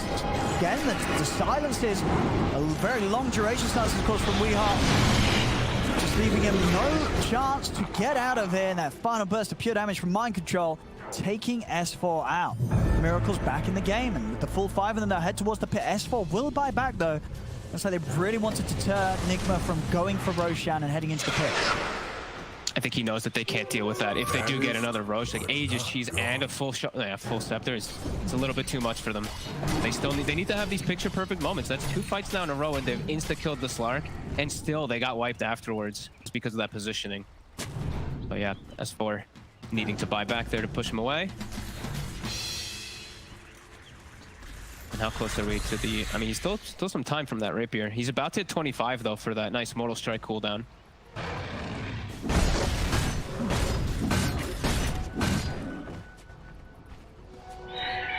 That's going to be the Radiant's big middle difference, tower mate. is under attack. So they can throw everything in onto one of the cores of NIGMA. And it has been Miracle the past few times, but if they've done that, not really having the damage to take down any of the others at speed. That Rapier will make all the difference. Not if they're playing versus an Aegis, though. That's the other thing that can make the difference, too. Where if they have to blow everything, that second life is going to just really turn it completely around. And yeah, they've got it. They have. They'll be able to finish this one off in the pit. Aegis into the hands of Miracle. Who took the X? It was on the courier. Who did it get handed to? Got handed to Phoenix. So now he's got a way to save people, too. Like, so if the Slark, if Miracle does Dark Pact at the wrong time, they'll be able to at least protect him a little bit with that Supernova. That's true. That's going to be very hard for Alliance to play against, right? Who do you sort of put on the job of stopping GH from being able to swoop in and get those saves off? I feel like, you know, especially with the way that GH has been playing, that's a whole lot of stuff you got to have on your minds if you're Alliance right now. And also in that last one where they killed the egg, they actually weren't that far off from it exploding. Now +3 hits on it too. It's gonna be pretty devastating. And when he hits 25 too, if he gets another +3, then I don't think they're gonna ever kill it. He's going to be a real issue. I mean, sure the whole team is, and with that Roche taken, you can see, you know, NIGMA back to a very healthy 20,000 lead on the gold. Alliance, it's just, a lot of pressure on them to make some sort of perfect jumps, and Nico Baby being able to find his targets so we can cut them down with this Rapier and that 25 talent. Yeah, and we see he's swapping in the items. We see he's putting the Illusionist Cape to split push, sending it up top, and then swapping in the Leveler during the fights too. So they're trying anything here. They're pulling out all these little tricks. Dire's bottom tower. As they're gonna have to have something here. 20k advantage, just Aegis cheese, all these items now picked up for the side of NIGMA. Also Miracle about to tick 25. Tower has fallen. And it just, you know, this game, you know, last game we sort of said, you know, it was maybe a test to see how broken Wraith King was. I think that was maybe an unfair test. This game, I'd say, this is more of a fair test, right? Like, agreed. If Wraith King is really as powerful as people are saying, as we've seen, maybe Nico Baby can turn this game around. There's a chance. What are we seeing on the percentages? This was probably a 95, I'd say, for NIGMA. 96. Ooh, so there you go. You're close. You know, 4%. That's 100% better than the percent that Alliance had last game. That is math. Yes.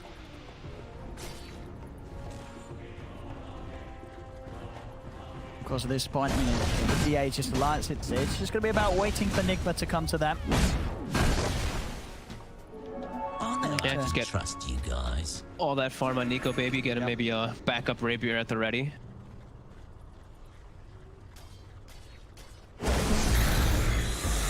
Refreshing nearly done on Limp as well. To spend up for that. Yeah, he was changing his item. He was changing his items around for quite some time, trying to figure out which one he did want to end up on, and that looks like his final choice. The lasso just seems to be so important. Dive Meteor Hammer. Start chipping at this tower. Miracle has hit 25. Well, they're jumping Nico Baby straight away. Defensive destruction comes out from FNG, but NIGMA, they're fully onto the Wraith King. Nico Baby turns back over, but the Lotus Orb affecting his Abyssal Blade back towards himself. He stuns himself. That's going to be the kill off the once. They're going to look for the second round. He has got the BKB. He turns towards GH, but the Eon just keeps GH safe. Haskin pouncing back to safety as well as Miracle separating himself from the fight now. The roach down onto Nico Baby. does go pretty deep. They find the opportunity to lasso him. Nico Baby, he's down and out though. Miracle picks up the Rapier. He will fall the once, but of course Miracle, he's got that Aegis. He's ready for round 2. S falls down for 100 seconds. No buyback on him.